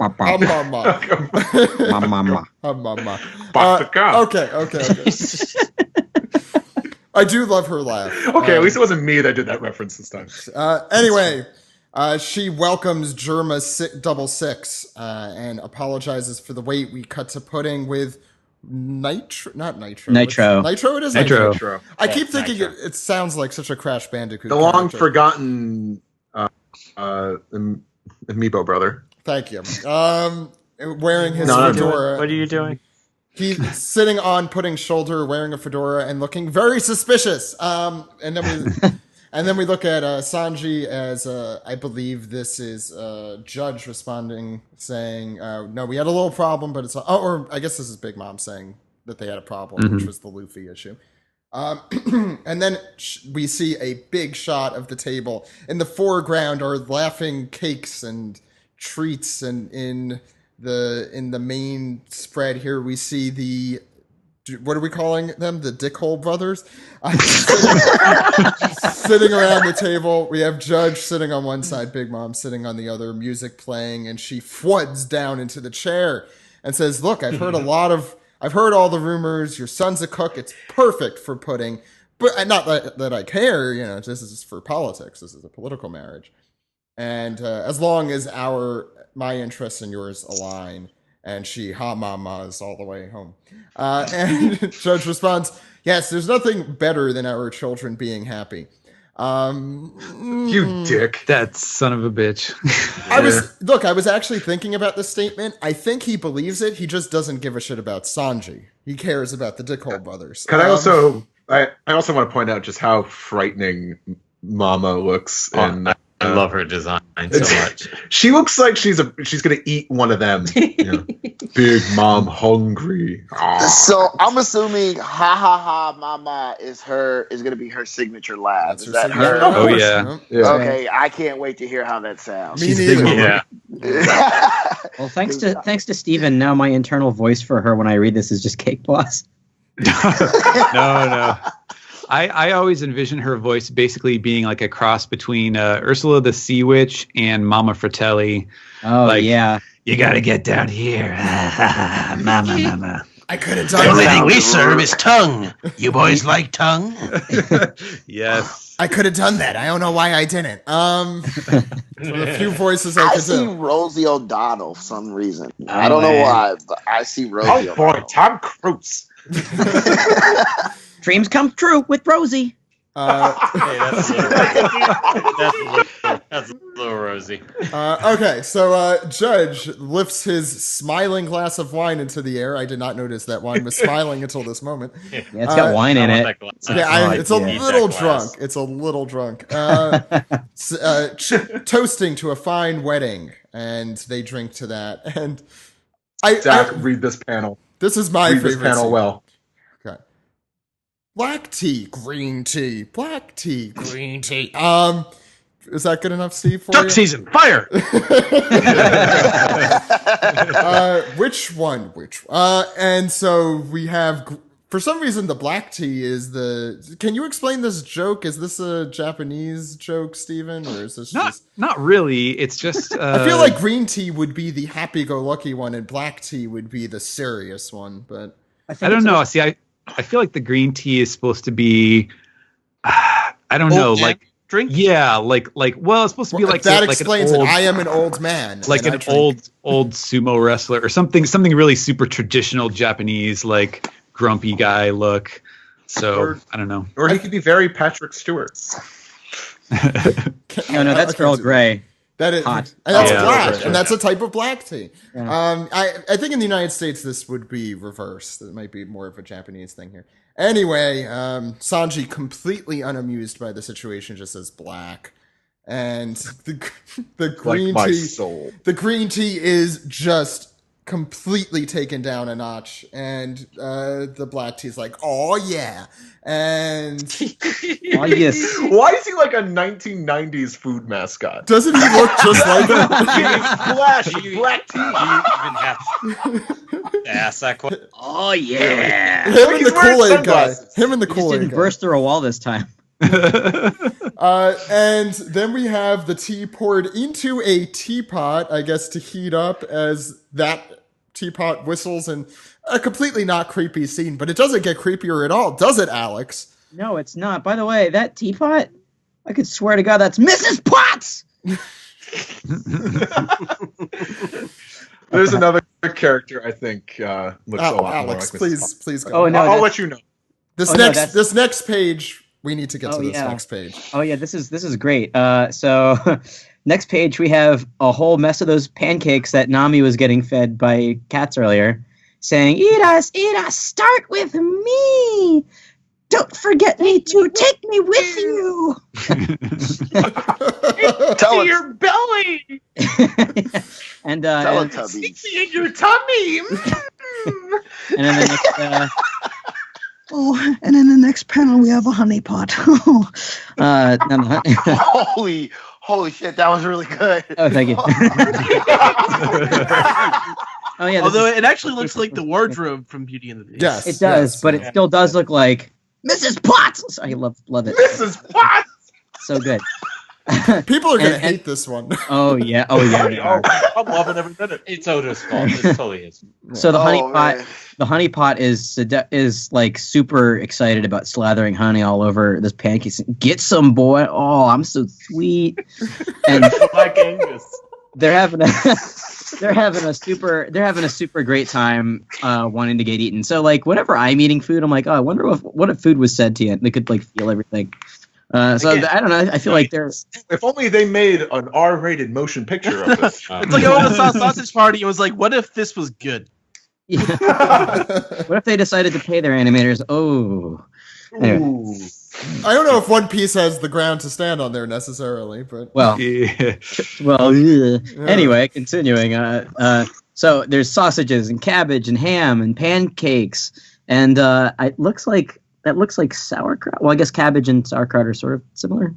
But I'm guessing this is either a breakfast or a German style lunch. But man, they're having a great time. All these foodstuffs are slathered with honey and wait, I just realized how creepy the teapot looks. It looks like his mouth is just cut off, and he's like, "Urgh." yeah, he's spitting the Here's some tea. Man, I'm over here in tears, man. I can't. And Sanji is not amused. He's, what, can you keep it down? What? Don't be such a buzzkill. Let's have a nice lunch together. They're having so much fun. And See, Yonji over there gets it. yeah, Yonji gets it. He's eating the pancake, but he's still saying, oh, this is the most talkative meal I've ever had. And that pancake is well, okay. So this next Yahoo comes from I love to eat pancakes, and he says, so all I want to do is get all up in someone's mouth, and I've got honey slathered all over me. Am I good? So that was a goof that I borrowed from a podcast that does way better than us. So I'm going to continue. We actually get to see this piece of food get eaten, and he's clearly in pain, or she. They're clearly in pain, and I guess that it's screaming off the top of its lungs, right? I mean, and singing, screaming and singing. Ah! How am I? Am I good? Gross, absolutely gross. Wow. And I can't imagine how annoying this meal must be to eat. Of course, while this is happening, by the way, there's this really sweet panel where, like, in the foreground, you see this cupcake. It's just, and a sugar cube, I suppose. Yeah. If you look in there, yeah. So, putting motions to Sanji, who is just kind of playing with his tea, and she passes him a note in class that says, "Will you go to prom with me? Check yes or no."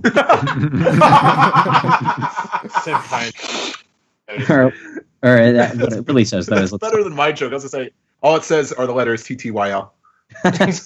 do you like me? Yes, no, question mark. He checks the question mark. But yeah, of course, it says, let's talk alone later. We get the ellipses from him, and here we have we go back to outside of Sweet City, where it's not just pouring. I mean, it's basically pouring. It's far beyond drizzling at this point. To which King Bomb says, "Can I leave now?" And remember a couple of chapters ago when we thought that this was the last we'd hear of King Bomb's tree puns? Nope. I mean, look, it looks like the rain has caused him to grow his branches back on top. Yeah. That's. I guess the syrup is full of chlorophyll. No, I think those were there. I think those were there last time, or am I just being? No, if you go back, he's still flat on top. Oh, okay. Earlier in the chapter, it could be an Oda goof. It could.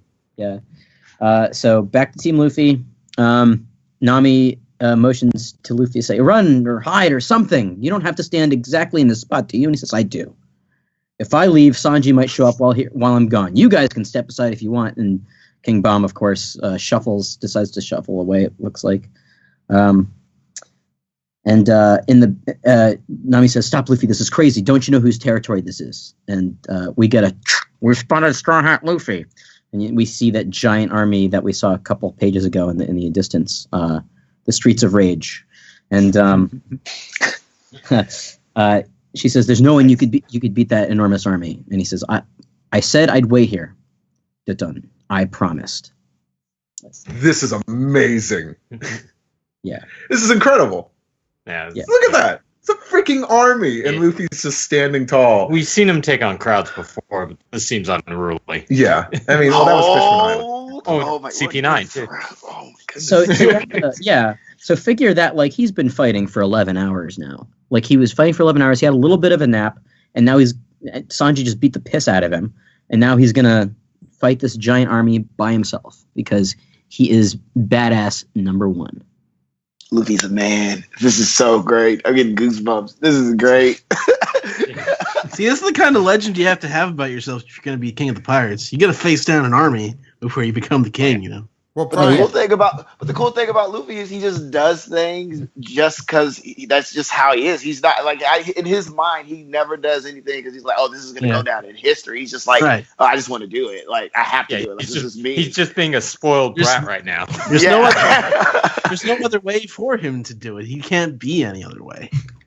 It's fantastic. What's next, Brian? So we back to Whole Cake Chateau in Pudding's room to one of the most interesting clocks I've seen in a while that has no rhyme or reason.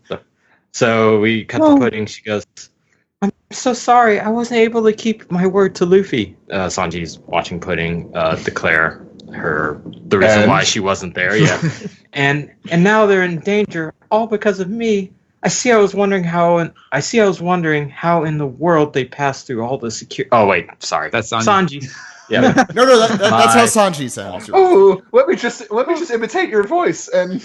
I was wondering how in the world they passed through all the security to get here. Okay, that's too much. All right. Take the lollipop out of your mouth. Oh, I'm sorry. I didn't notice that was there. But in any case, I wouldn't have gone. Oh, in any case, I wouldn't have gone down to the shore, says Sanji. And then Pudding goes, "If it's about the invitation, I can take the blame. I'm her daughter. I'll be fine. Just don't appear at the ceremony, and it's all over."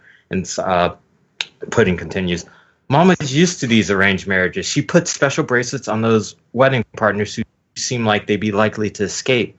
Once they're... Oh, wait. I think... Is this Sanji saying this? No, I think it's still Pudding. It's still Pudding. Yes. Once they're on, if you try to leave the island, they'll blow..." Then Sanji tugs at his wrist, revealing under his little dandy sleeves the bomb-strapped bracelets he has on. He's like, "They'll blow up like these," and he shows her. And he's like, "Oh no," says Pudding. And Sanji continues, "Your mom has the keys to these. In order to get that, you'd have to defeat the entire Big Mom pirate crew." And then Pudding goes, "You mean Mama's already gotten to?" And then Sanji continues, "That's right. She's already covered her bases. And more importantly, I don't have a single ally to help me." Pudding's like, "What, huh?" And Sanji starts to peel off the whatever that cosmetic thing that Reiju put on earlier. And he goes, and Sanji continues to Pudding's horror. "Just because we're related," Sanji continues as Pudding reveals a horrified face, "doesn't mean a thing to them. You see, they'll never forgive me for being a failure in their eyes." And we see Sanji's hilariously bruised face. Now you could do the voice. Oh, those Puddings. Okay. No, "I've never once been happy about the fact that I was born as royalty. That's why I left for the sea in search of a place that might not even exist." Yeah, I can't wait to hear the read on this on the anime. It's just completely like flub big sausage lips. Yeah, actually, let me ask you a question about that, Steven. Does he talk normally in the Japanese version, or is it sort of like when Luffy is eating and has his mouth full? No, he doesn't really do an effect on him. He's pretty much talking normally here. Oh, boo. Yeah. What's next, Steven? All right, and we continue. Sanji explains, "Listen, if I resist this marriage, my friends and I will get wiped out, and it will even cost the life of my savior in the East Blue," referring, of course, to Zeph, the man who might as well be my real father. So he explains, this is it. There's no way out. I'm trapped. I've decided I can't resist anymore. And in return, all I want is for Big Mom to let my people go, because they're heading for my crew even as we speak. And Pudding is just horrified that her own mother is putting this guy through all of this horrible stuff. And he's like, no, it's not you. You have nothing to apologize for. And he kind of sums up, like, this is pretty much where Sanji's at right now. He's like, up until 13 years ago, I was in hell. I've just come full circle. That's all. I had 13 years where I escaped hell, and those were, the greatest 13 years of my life. And, I'm just back where I belong, pretty much. And he continues, in a way, everybody that I met on my trip are my saviors. They helped save me as a person, and I just don't want to see them hurt as I leave. My adventure ends here. And sounds familiar. Question. Can someone explain to me why Sanji's face is so beat up? His brothers beat him up. The Dickhole brothers. The Dickhole brothers. Deko Brothers whooped his ass. Well, Yeah. he couldn't do 2 or 3 anything chapters about, ago, he yeah. couldn't do anything about it because of the bracelets that were mentioned on the last page. So it's They're basically holding him hostage. basically. And because Zeph of hostage, his And basically. Zeph. Yeah. they're- Okay, and I'm assuming all this would explain why where I'm at on the anime, why Sanjay isn't there. Yes. Mm-hmm. Yeah, Yep. it's all Oh, tied yeah. together. Yeah, you're pretty close to kind of having a little more revealed there. Yeah, Oh. and we just get that. I love this, even though it's a small panel. I love this panel of the storm. You know, like you get this really wide view where all the storm clouds through the window, and this kind of finality of this statement from Sanji, and she is just sobbing. You know, she's so overcome by his pain. And he's like, "Oh, come on, please! You know, you don't cry. That's just making it worse." And then she summons up her courage, and she's like, "I promise, Sanji, I won't let our marriage be held to you too." And we just get this, you know, a very touching, adorable shot of putting just tears streaming down her face as she swears to Sanji that, you know, she doesn't want their marriage to be this horrible hell that he's been describing. I don't trust her. Steve, finish us off. And Sanji right here is like, whoa, I'm not ready for some sort of commitment. No, he's legit kind of taken aback about from Puddin's statement, and she kind of catches herself on this. She's like, "Oh, I'm sorry. What am I even saying?" It's like you're doing, and she backs really far away. It's like, She's done that before. yeah. She's like, "You're dealing with a very serious problem. Of course, a marriage you don't want is going to be hell. I can't believe I was being so presumptuous. I feel ashamed of myself." And Sanji's still kind of taken back, and we hear Pudding continue saying, "You just only barely met me. Of course, I can't possibly fill a hole left in your heart." Meanwhile, this is happening over just thunder and lightning and the pouring rain of Luffy going head to head with this entire army. Holy shit. Oh, and she continues, "Besides, you never once even said that you're actually going to marry me," as we see Luffy doing a Gatling attack against some of like the more higher ups, and I lost my mind reading these panel. two these few panels. I was blown away. This is amazing. This is badass. This is a really great directorial choice by Oda to kind of just have this scene continue as we cut and have this exchange of dialogue become like narration over the scene of Luffy fighting this army. It's something out of a movie. Yeah, you can imagine like the very soulful music playing. Yes, like something folksy. And, something like Braveheart, like kind of like William Wallace's Last Stand or something like that. And This group of panels reminds me of the Capone and Peckham stuff. It's very cinematic. Mm-hmm. Oh, Yeah, so they've already fought in Capone and all of that. Not yet. Not quite yet. He's involved. He's there. Yeah. There's some intrigue. Okay, and so how big are we talking? Like when we're talking Big Mom's army, because I remember, I think in the anime they made reference to how big it could be. So when we're talking big, like how big are we talking here? I don't think we have numbers. Yeah. This is kind of the first time we've seen like a big view, like a big wave. A bunch of fur folks. Yeah, it's usually one or two at a time. I think the most we had was like 3. We know how big her family is. Do we? Yeah, remember there's like how many daughters? 90 80. something. Oh, yeah. And there's like 136 kids altogether, I think. And that's just her kids. Yeah. And you met one of the kids. And you met one of the kids when I'll say right now, you've already seen many of the kids in this chapter. Mm-hmm. Yeah. Mm-hmm. They're a lot, and they all look different. And I don't want to ruin the surprise for you too much, but yeah, that's. Oh no, it's fine. Well, I know one of them. I know one of them was on Bark Thriller, which I'm actually rereading because I didn't really get to watch it all too well because for some reason they didn't have that on Hulu, and at the time I was watching it on Hulu. Then when I skipped over to Crunchyroll, they had the whole thing. But then I was like, I think I'm gonna get a better experience reading that arc than watching it. I think And that's I've a actually great. been I think that's a enjoying it. really Actually, good yeah, arc to read right before this too. Thriller Bark is my like favorites. also peak Oda art. That's like some of his best art. Yeah, the manga looks fantastic at that time. Steve, finish us off though. We're almost there. Sure. And then, Sanji, grabs his baby tight. And as the lightning outside cracks just outside the window, he says, "You are my salvation." And I think this is Sanji saying this: is, "If I am at all worthy of you, then," and Pudding's just like, "Oh, Sanji."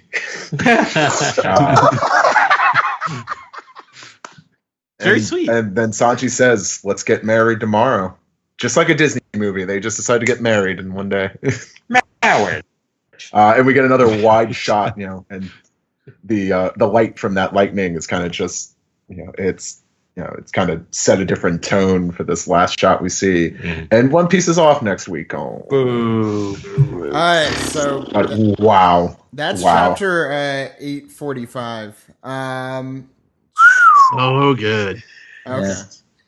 Yeah. Should I start with what I was talking about with you, Steve, earlier, or at least my different opinion, or should I Debbie Downer it later? Sure. I'll say this. I read this chapter, and I think this has been this has been a small little storyline on our show recently where I've had a hard time really finding something to sink my teeth into with these chapters, and maybe I should read it a little bit slower. This chapter, my first read through, fell in love. I was raving about this chapter. I couldn't get enough of it. It just hit so many different chords for me. Should I just go into my review of the chapter? Yeah, you might as well. You're there already. It hit so many different chords. Like, first of all, I'm just going to go back to the beginning real quick.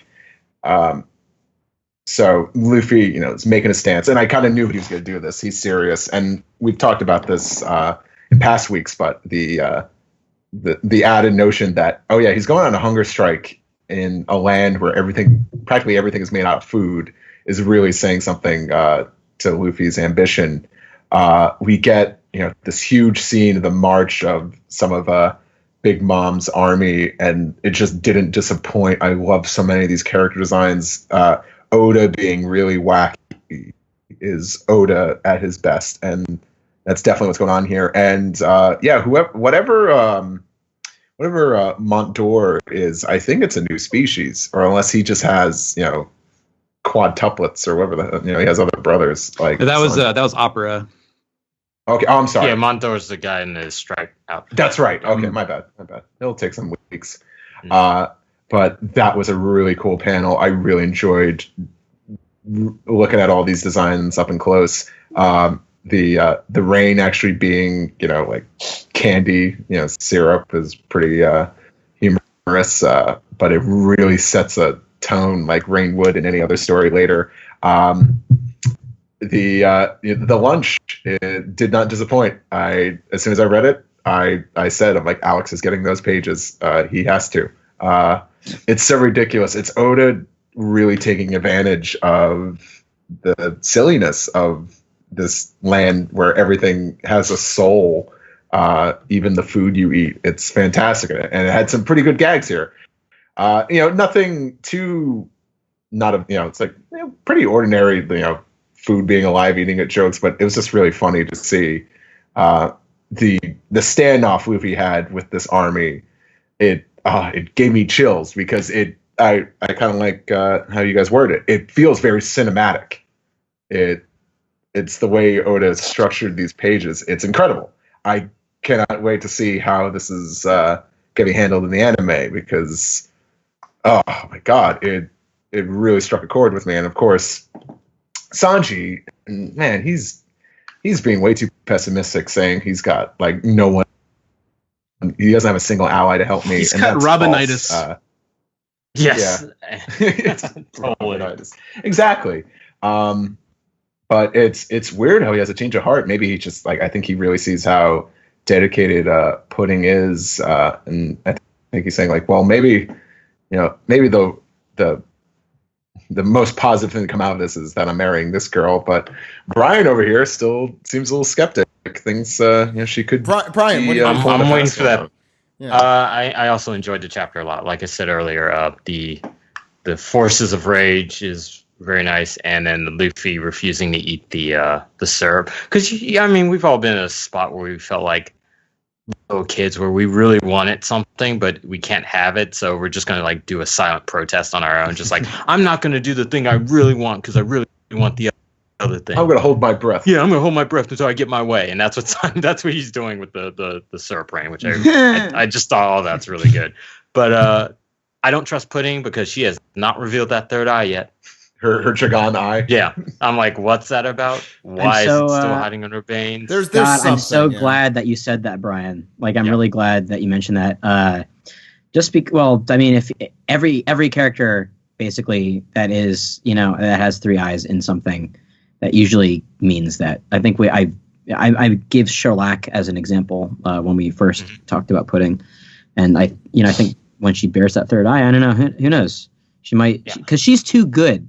Like, she's too perfect. And she was saying that she couldn't meet Luffy and the others, but she didn't say why.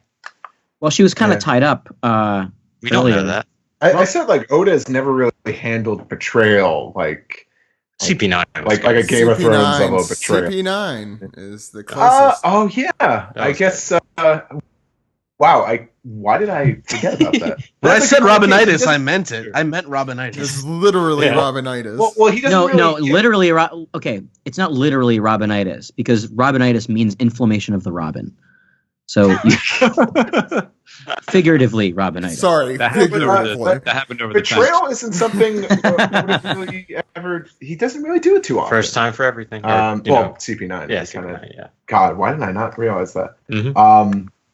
I still think I think Nitro it's too might convenient be for like me. a rat.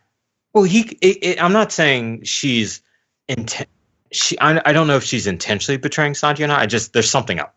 Yeah. She's being used manipulator, or maybe she's all in on it because she's Big Mom's daughter. So who knows? I'm super suspicious too. What if Nitro is the third eye? He could be. I don't know what sense that makes, but Nitro is also suspicious. Yeah, I went back those few chapters, and when we do see that girl with the third eye who's with Big Mom, there is a jelly on the chair with her on the same way that Pudding always has. I'll retract that statement. Yeah. Steven, what did you think? Ooh, yeah, I guess I'm kind of repeating what both of you guys have mentioned. I thought it was a terrific chapter in terms of kind of stakes and drama. I'm still left with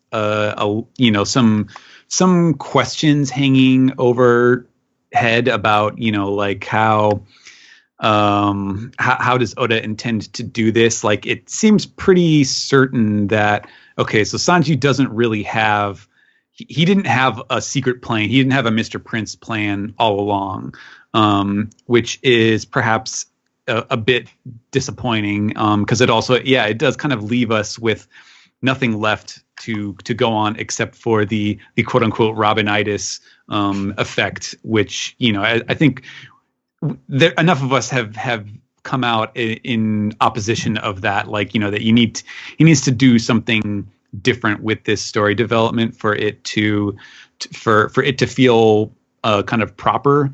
Mm-hmm. And again, I have not seen that thing that makes me buy this. But on the other hand, like the way that with what he has shown us, like I love the way that he is executing it, just like the scene, like, the way we end the chapter with like Sanji as like he's the damned, it's super dramatic, especially being compared to against the scenes of Luffy fighting, waiting for Sanji. I think all that stuff he has executed really well. It's just still, it's still a question of why. But other than that, super entertaining. I love the lunch scene, as you guys have probably noted, I enjoyed working on this chapter a lot. It was super fun to work on. I was happy with the way it turned out. I remember lunch.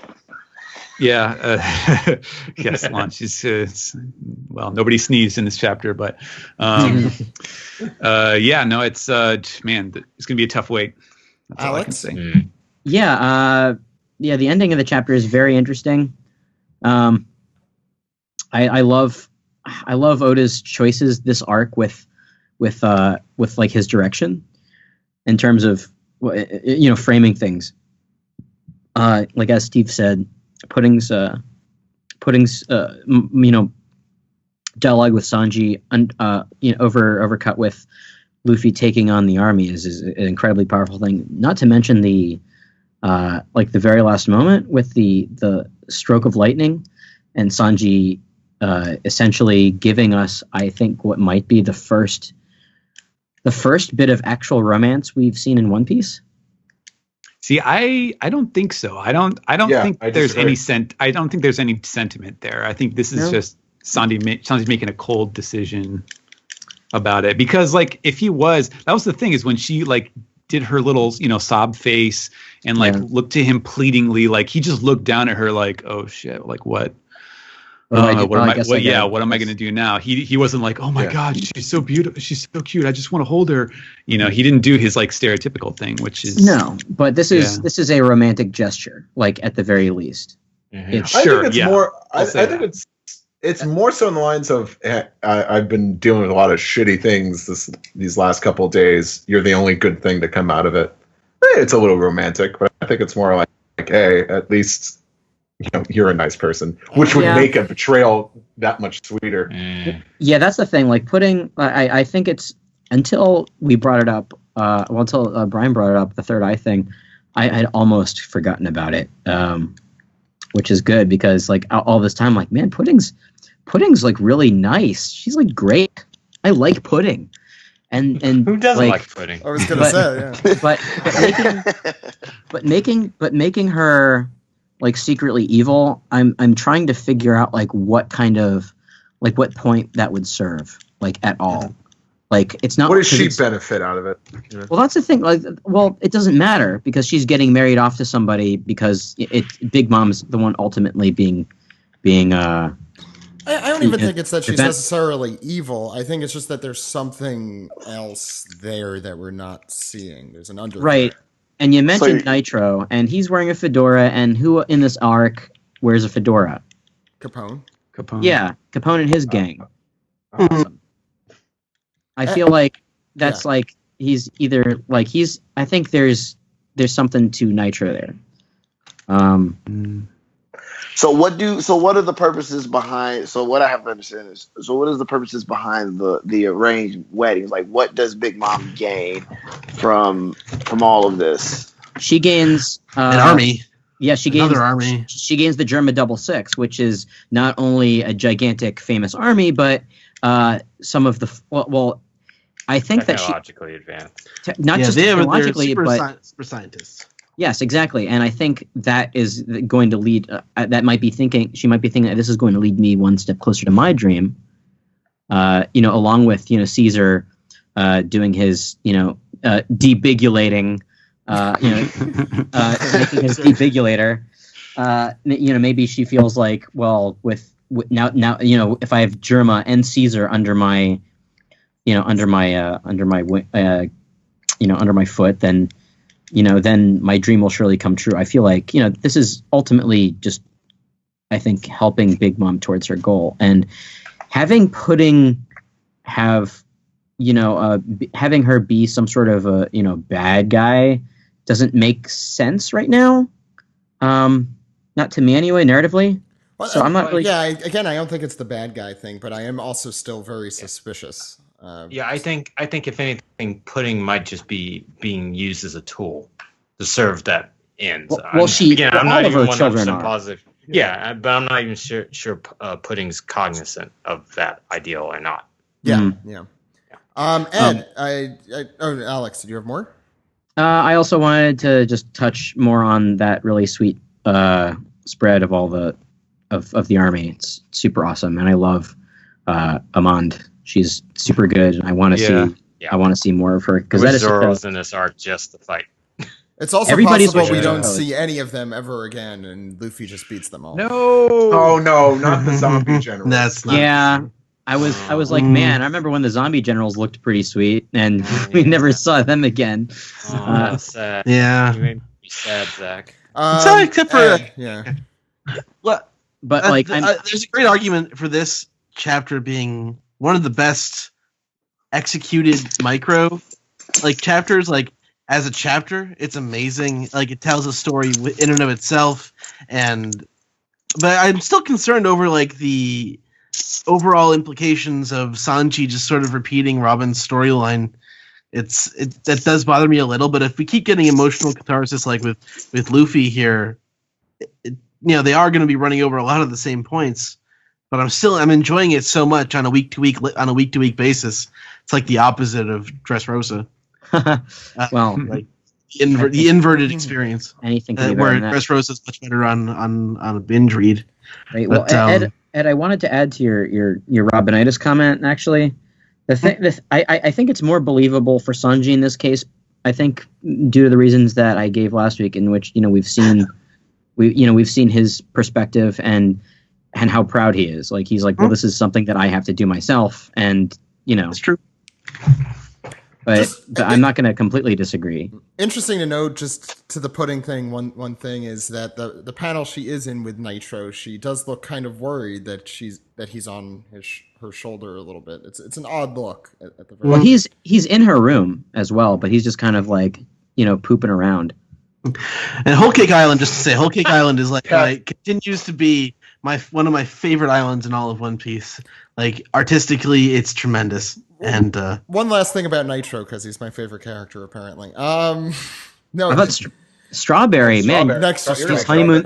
Honeymoon's over, Strawberry. Sorry, Zach's moved on. No. It's a homie, so it's one of Big Mom's soul bots. I don't know what you want to call it. So at the very least, not literally. Soul bots.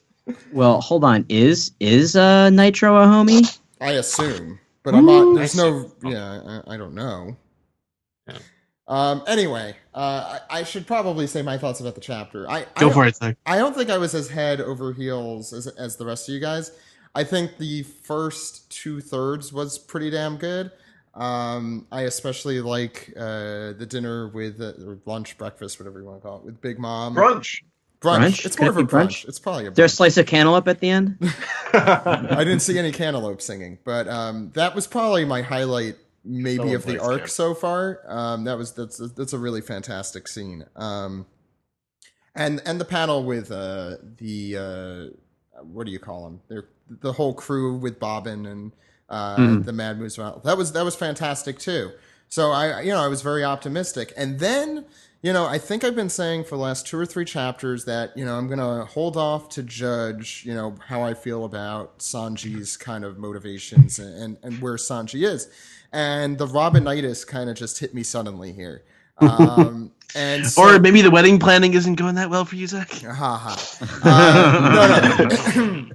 For me, it's Sanji's motivations in general that kind of pissed me off, and we had a lot of listeners, kind of say their opinions earlier on, and I'm like, I don't know if I agree with that. I'm enjoying what's happening, and now I'm just like, okay, Sanji, you're being ridiculous. Why? You have other people there. Luffy is gonna come. You've been there during Water 7. You've been there during all of these different times when we have to rescue a crewmate from blah blah blah. Arlong, Water 7, and NES Lobby, and all that. Well, stakes are a bit more different here, though, Zach. So I think he acknowledges the fact that yes, Luffy can come and save me, but the reason that he held Luffy back is if Luffy disrupts any of this, like Judge can pull the trigger and blow Sanji's hands up. Yeah, but I don't like Sanji's malaise. That seems it just seems forced to me. I agree with that. What took me out of the chapter was the "My adventure ends here" panel. I'm like, come on, this is not the end. And even if you feel like you're in despair and you're being all teenagery and emo. Because from Sanji, I would expect a little more anger because he should recognize the situation he's been in. Because, like you said, he's seen all his other friends in a similar situation. So he's like, "No, fuck you." Then Luffy's again, gonna it's their come in to toughest save me. opponent yet. You know, Yeah, even like, though they fought the world It's government. always their But toughest opponent. Yes. Yes, Yeah. thank you. Yeah. And I get the going with the flow thing. That's fine. I get it. That's probably the best strategy, but I don't get the hopelessness. It doesn't fit Sanji, I don't think. I think Sanji has kind of been one of the people to have faith in my crew and faith in, Luffy and... Hold on, though. One of the first things that Sanji ever does is acknowledge the hopelessness of something. When Zoro fights Mihawk, he's like, what an idiot. How could he go up against somebody like that? Like, doesn't he realize he doesn't have a snowball chance? I'd have hoped by this point, 2+ years later in the story, many more than that in the manga, he would have learned that, okay, that doesn't matter. Take A.C.H's lesson. Whatever you want to do and accomplish, you could do it if you set your mind to it. And this kind of just feels like counter to even... I know we've been ragging on Sanji the last few years with the blood coming out of the nose and all that, but I think this is kind of more betraying the character a little more than I'd like. That's kind of what took me out. For me, it's like I think you and Steven pointed this out. It's like betraying the audience. It's like, Ed mentions too. Like, we've done this story again. What's new about this? And so I thought, okay, maybe Oda could do a new twist on it, and he had been doing a really good job, I think, up until that My Adventure Ends Here panel. Kind of like, okay. And I thought this chapter overall, everyone said all the great points about it. Fantastic direction. That last panel is one of the nicest panels in One Piece I've ever seen artistically, as far as I could tell. The background designers especially, just beautiful. And so, I mean, I don't want to take away the good stuff that is in here, but that was just something that really kind of deeply bothered me and kind of took me out of it, like midway through. I'm like, oh, okay. Again, I have faith in Oda in, bringing this back in some way, but that really, I think if it's anything like I've been told is we're reading this week to week. Not every chapter is going to satisfy and answer our questions. So who knows? There's all we can do is just wait and see how this progresses before we could fully judge whether or not we're going down the same path again. Yeah, definitely. It depends. I think that every single chapter has been really enjoyable, and I can't say that the same for how One Piece has been since time skip started. Honestly, no. I'm not saying this chapter was not enjoyable. I'm just no. I was just countering to what Steve said. Mm-hmm. Now, I just thought of a crackpot theory. Do you guys want to hear it? Yeah. So, does it have anything to do with Mrs. Potts? Mrs. Potts. Well, it actually has to do with Nitro. When you brought up the fact that Nitro is a homie, I'm like, oh, that's probably true. So it made me remember the roulette wheel that that Jinbei had to undergo. So remember that? Yeah, remember. So all right. So Big Mom can take years out of people, correct? In the form of like days, a piece minutes, of their soul. Yeah. In a form of their soul. What? And Capone is married to Chiffon. Now, he gave himself up, but maybe he gambled. Maybe he gambled and lost. And maybe he had to marry Chiffon, but he also had to lose something as well. In the form of part of his soul. And she's transferred that soul into a homie, which is now Nitro. I'm not sure if homies, I don't think it's been established whether or not homies work like more as shadows and they give character traits, but I don't know. I always thought they were all Big Mom, from what we've been seeing, they all seem to have very similar or independent personalities. Well, yeah, independent personality is more likely because if that were the case, a strong guy, so maybe it's different when you're a more powerful individual. Yeah, I'm just trying to tie why I see where you're going. That's a good crackpot theory. Yeah. I'm trying to. Yeah, why not? Right? Yeah, why not? Okay, it's better than one of those. Oh well, their hair color is the same, so they're related theories. So. Well, no, you're saying their hats are the same, so they're. That's related. Right. It's different. It's different. Well, Zach, I started off this recap with a little story. Why don't I round it out? We'll bookend this with another interesting story. Okay. This is a bit of a digression, but it's kind of a difficult thing to bring up at any specific point. But it has to do. I was reminded of it when you guys started mentioning, for A.C.H's sake, what Germa is, like what their role is in the story.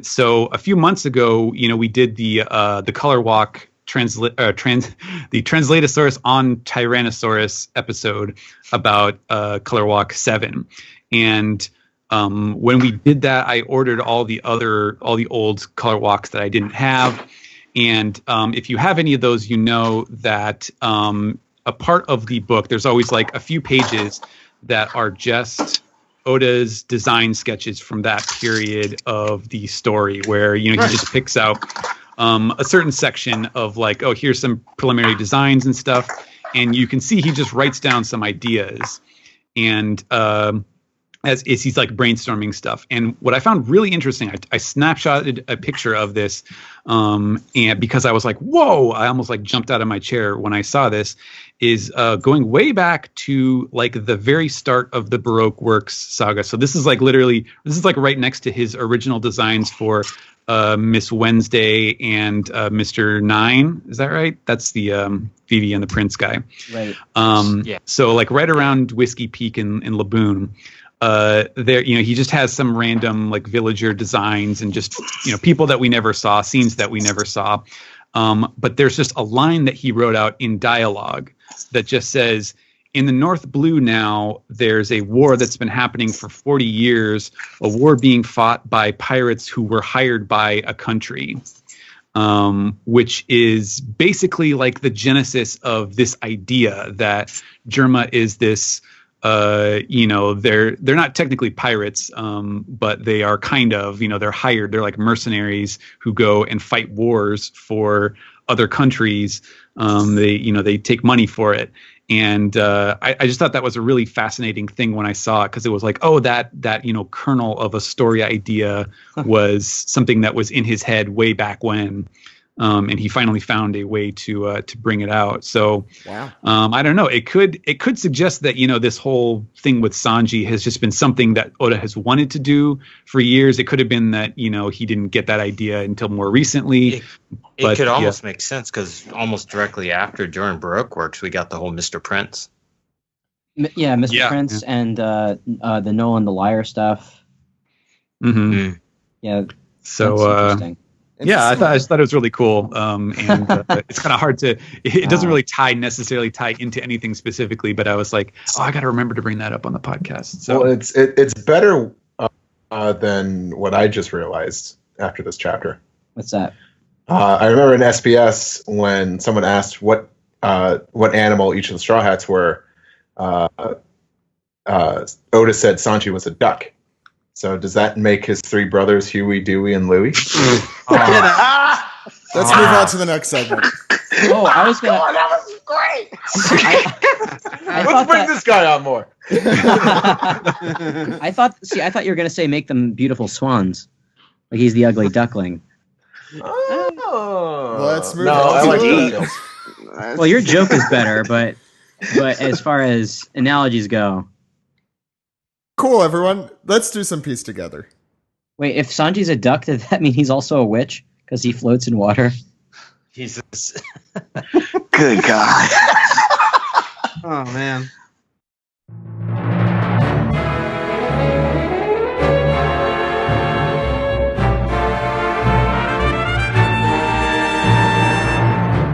This is the Piece Together segment, and since we have a week off next week, and because this has been a very long episode so far, we're going to do our lightning piece together, which means we are going straight to... Piece the tweet! Yeah. Ed's here for some Piece the Tweet. Oh, yeah. Surprising A.C.H. all over the place today. Oh man. Go for it, Ed. All right, Quip Quest asks, if Zoe's body is super long, could it reach Mary Joa by standing along the face of the red line? It might not be that sheer. Could be. Maybe. It's possible. We don't have much of a scale for how big the Zoe is, but yeah, it's possible. The Zoe. Saying it like there wouldn't be other Zoes. Well, yeah. Well, even the height of the red line, we don't know that either. No, I think the height of the red line is way larger than Zoe. I mean, we never really see it. It's always in the clouds. Right. Although Zoe is also in the clouds. What's the next question, Ed? The next question comes from Swagmaster Sunday. Love that. Do you think if Zorro and Bartolomeo ever got a video game made after them, would it be called Super Mario Brothers? I'm not sure how Bartolomeo fits into that. Because he has green hair? Green hair. Oh, okay. Oh, yeah, that's right. But it doesn't. I mean, his hair doesn't necessarily look like a radio. A radio. Jesus, what the? He's Mario. definitely Luigi. A radio. His hair looks like a rooster. Oh, the radio. Yeah. Oh. And I thought to myself, a rooster plus Mario equals radio. What's the next question? Moving on. Hydrangea's Love asks, Big Mom's kids have food-related names. What do you think Lola's name is? I think it's Pavlova, but people call her Lola for short. And Pavlova is a meringue and fruit tart kind of thing. Interesting. I thought about this actually when we started finding out about Big Mom's kids and their names. One thing I thought was Lola Pop, but I can't. That's a stretch. But Yeah, I'm not sure all of them fit that pattern either. Because if Bobbin is one of her kids, And Sparrow. We don't know if that's his kid. We don't know if that's her kid or not. yeah, no, we don't know. But if it is, then that's like a sewing thing. That's like a thread. Spool or something, or a spool like candy floss. I don't know. Well, like, sparrow is a licking noise, right? It's not. Parasparrow. And that's the first kid right there. So that's Right. That's true. Right. What's next? Yeah, well, actually, Cadmus- Lola might be a like kind of an offshoot of Lula. I don't know. yeah.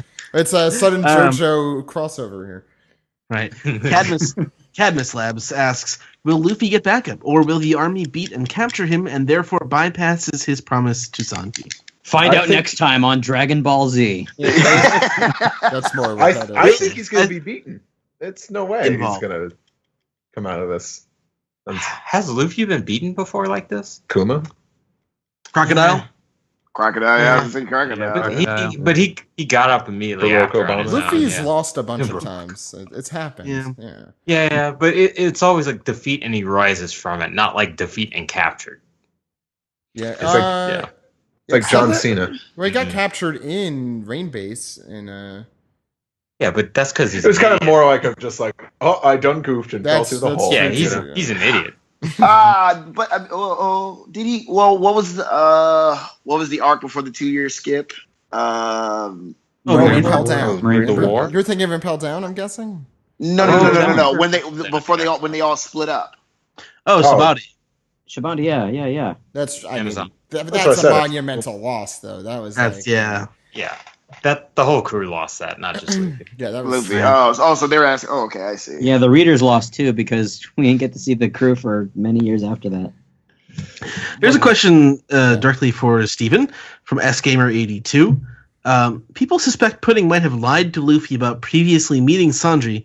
we Was did say translating her dialogue as, you only just barely met me to hedge your bets, a just in case to leave it open ended if Pudding does have her own agenda?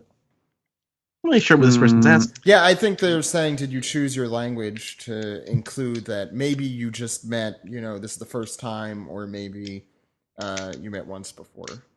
I would not characterize it that way. When she says, like, you only just met me, she's referring to, like, okay, we've only known each other, within just the other day. Like, you've only known me for a minute sort of thing, in context of, like, how you feel about marrying me. In other words, like, she knows she's basically a stranger to him.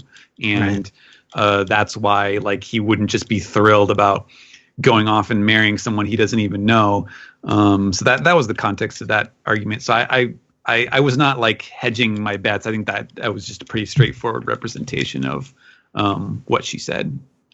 All right. Abigail Carbajal asks, or more of a statement, really, but she says, don't care how many times we go to save a Straw Hat. It hurts every time.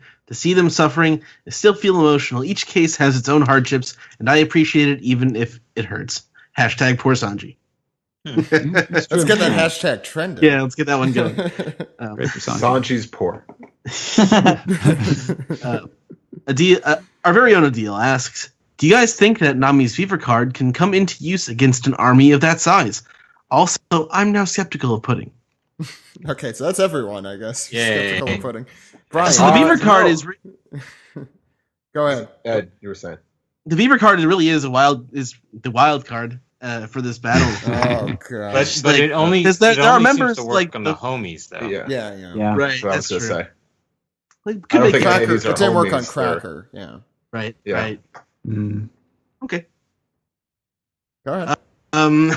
Maxter Dexter asks, what living food would you dare to eat without any regrets or hangups? Wow. Cow. No. Any? He means. Oh yeah, He means like in the chapter, Brian. I had a ribeye last night. Oh. I mean, it would just be my favorite foods, right? Like pizza and. Yeah, I want to hear the pizza's accent. Oh my god. Why are you eating Well, depending on what region you get it from. Yeah, that's true. You get Chicago style. You like the deep dish? Hey, I like deep dish with sausage. Hey, I'm like a pie. Yeah, got it. Just put a spoon in me. Eat me like soup. I'm not really And- the pizza. And everywhere else is just, hi, I'm pizza. I'm not as good as New York, Chicago. Hey, you can afford me. No, wait, hold on. Hey, I'm walking here. There we go. You can fold me. You can fold me over here. Hey, go ahead, fold me. Put me in my mouth like one of them things, one of them long cookies that are sort of like a tube. What are they called again? My mouth. What are you putting a paper towel over me to get rid of some of the Are you grease? trying to think of a cannoli? What are you trying to be healthy? No, not a now? cannoli. They're kind of like straws. They're like What biscotti? Is that what that's called? no cookie straws. They're these. Oh no, I'm they're, thinking of the other. I know what you're talking Next about. question. God, this is gonna drive me nuts. What are they called? I'll look it up. Calzones? No. I want to eat a calzone actually because maybe that's like a 2-in-1 sort of situation, right? Whereas there's more on the inside that is living, like little pepperonis or sausages. You know you're gonna get a tweet. The screaming is muffled until you bite into it, and it starts screaming from the inside. Yeah. Okay. Whatever. to our home? Yeah, I will eat whatever sounds the coolest screaming. Oh my god. Or whatever Okay. food deserves it. You don't eat gum, you chew gum. But can you imagine that guy's life? Drew Carmian asks, do you like Oda's way of being romantic and telling a bit of a love story? It seems a little unlike him. Yes. I wouldn't call this a love story yet. Nope. I There's no love there. They barely know each other, as we talked about just now. But it is like Oda is pretty set against like having romance in One Piece, and this is getting closer than he's gotten before, really. All right. What's next? Yep. 91 Ryan asks, if you could put Sanji in either Toriko or Food Wars, what would you put him in? Food Wars, totally. He fits Food right in Wars, with the stupid reactions. Yeah. I haven't read Food Wars. I think he would enjoy that world more. Personally, I would love to see him more in Toriko. Just him fighting a bunch of giant animals and cooking them would be pretty badass. But I think Food Wars, he'd be happier. But I'd be happier seeing him in Toriko. Yeah, Mhm. Yeah, he doesn't have especially much since time. that Feels like, comic's ending. yeah, definitely. What Toriko? Yeah, it feels like it's about to hit at 400 and be done. Well, Oh, yeah? yeah, it's also been at the bottom of the rankings for maybe the entire year. It hasn't been doing very well. Yeah, I've been loosely following it, and it's gone fucking bananas right now. I mean, Is that a pun? Yeah, that's probably something that actually happens in that series. what's next, Ed? Okay. Summer Otaku says, hey, OPP, how did Lola not only miss having a food name, but also be so decent when raised by someone giving knives to kids? Well, she ran away, right? Yeah, she's got a very laid back father, so she gets it from somewhere. Yeah, Yeah, Dad. No, Dad! Yeah. Running away from the home. Actually, turn into Drew Barrymore. No, I was at the doing end. Ajax. Ajax. No, Yeah. Dad. I got you, Brian. Yeah, thanks, Alex. Poke Luffy 1 asks, we had Luffy versus Sanji. What fight between One Piece characters would you like to see but never think you will? Let's see. Brooke versus Sanji, or not? I mean, Brooke versus why am I going blank? Zoro? Brooke, yeah, Zoro. I think Yeah. that would be Sword interesting. fight. Interesting. Sword fight. That's a gimme. You'd be like, don't hurt me. Oh, a little funny story. That's kind of. I went out to a karaoke bar. The karaoke bar at this Japanese place happened to have an identical laugh to one Brooke, and I shit you not. He laughed, and and I'm not, and I hope that doesn't come off offensive or anything, but he actually laughed just like Brooke, and I thought it was the coolest thing. And when I told him, he thought it was the coolest thing because he was a One Piece fan. I thought that was amazing. So What if it was Brooke? It was Cho. It was actually Cho. Yeah. That'd be really weird. That'd be pretty cool. Any more questions, Ed? No, but one comment. Pepsi Rules 09 says syrup rain. Gross. Yes, it really is. Syrup That was Syrup rain. Oh God. I don't know. In certain contexts, I can be down for that. He is Mr. Prince. Oh God. Oh my God. Oh, I need that. Someone needs to do that poster. What a With the connection. motorcycle. Not tonight. Okay. That's going to conclude that's going to conclude our piece together for this week. Why don't we round off? You ready, Ed? Yeah. All right. And everyone else. Yeah. All right.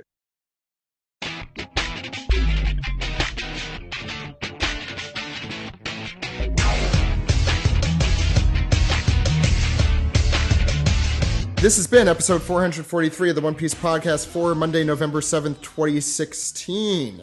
Remember, you can check out our exclusive Patreon episode at patreon.com/One Piece Podcast. Please also check out the Kabuki show coming November 27th at 10 a.m. and 1:30 p.m. in Los Angeles. More information is available on our website. And I think that's going to do it for us. A.C.H, where could the good people find you? I am located on Twitter at GoACH, and then I'm also on Instagram at GoACHGo. There's a lot of goes there.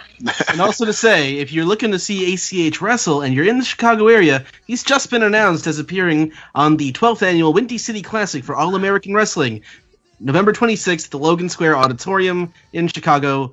I'm going to do my best to be there, and I'm going to enjoy that. You should hire Ed as your promoter, I'm feeling.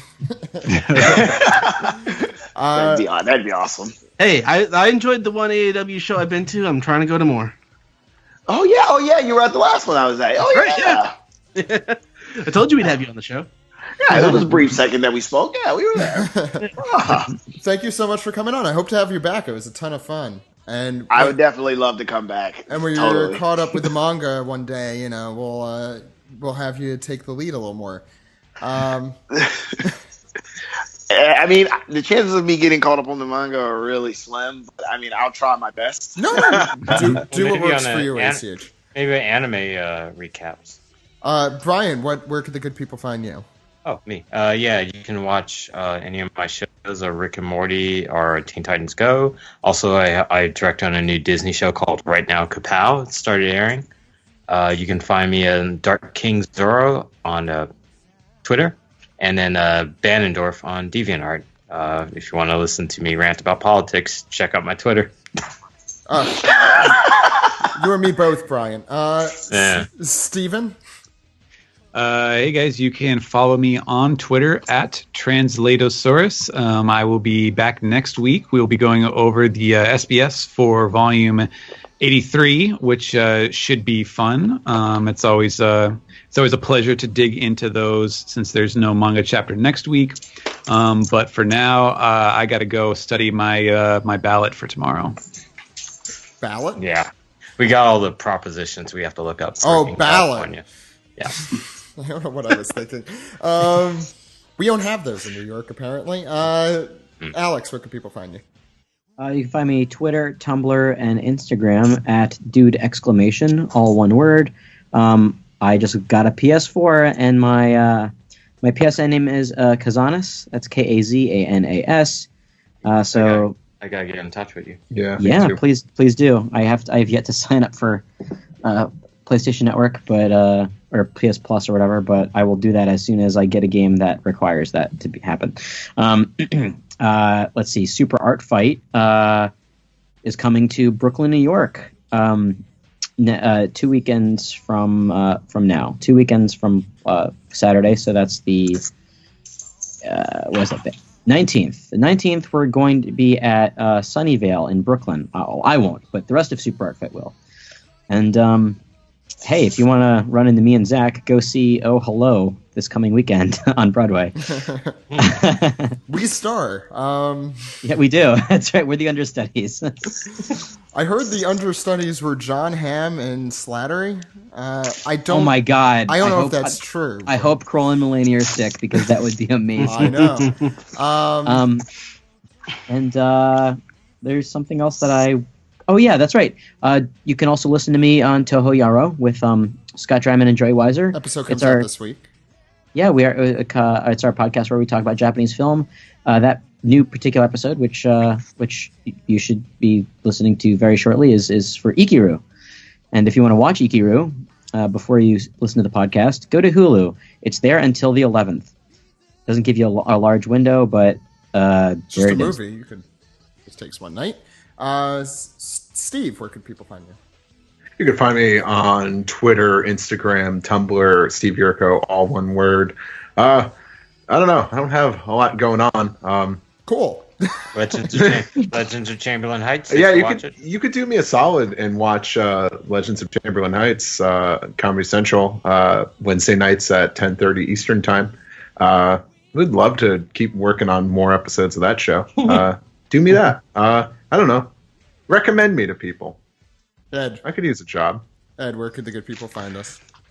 Well, you are Zach_Logan on Twitter. I am Edward E. Fastizio. The podcast can be found at OnePiecePodcast.com, Twitter.com, YouTube.com, Facebook One Piece Podcast. Support us, Patreon.com/One Piece Podcast. One Piece Podcast is our Skype name. OnePiecePodcast@gmail.com is our email address. Subscribe on SoundCloud. Subscribe on Google Play.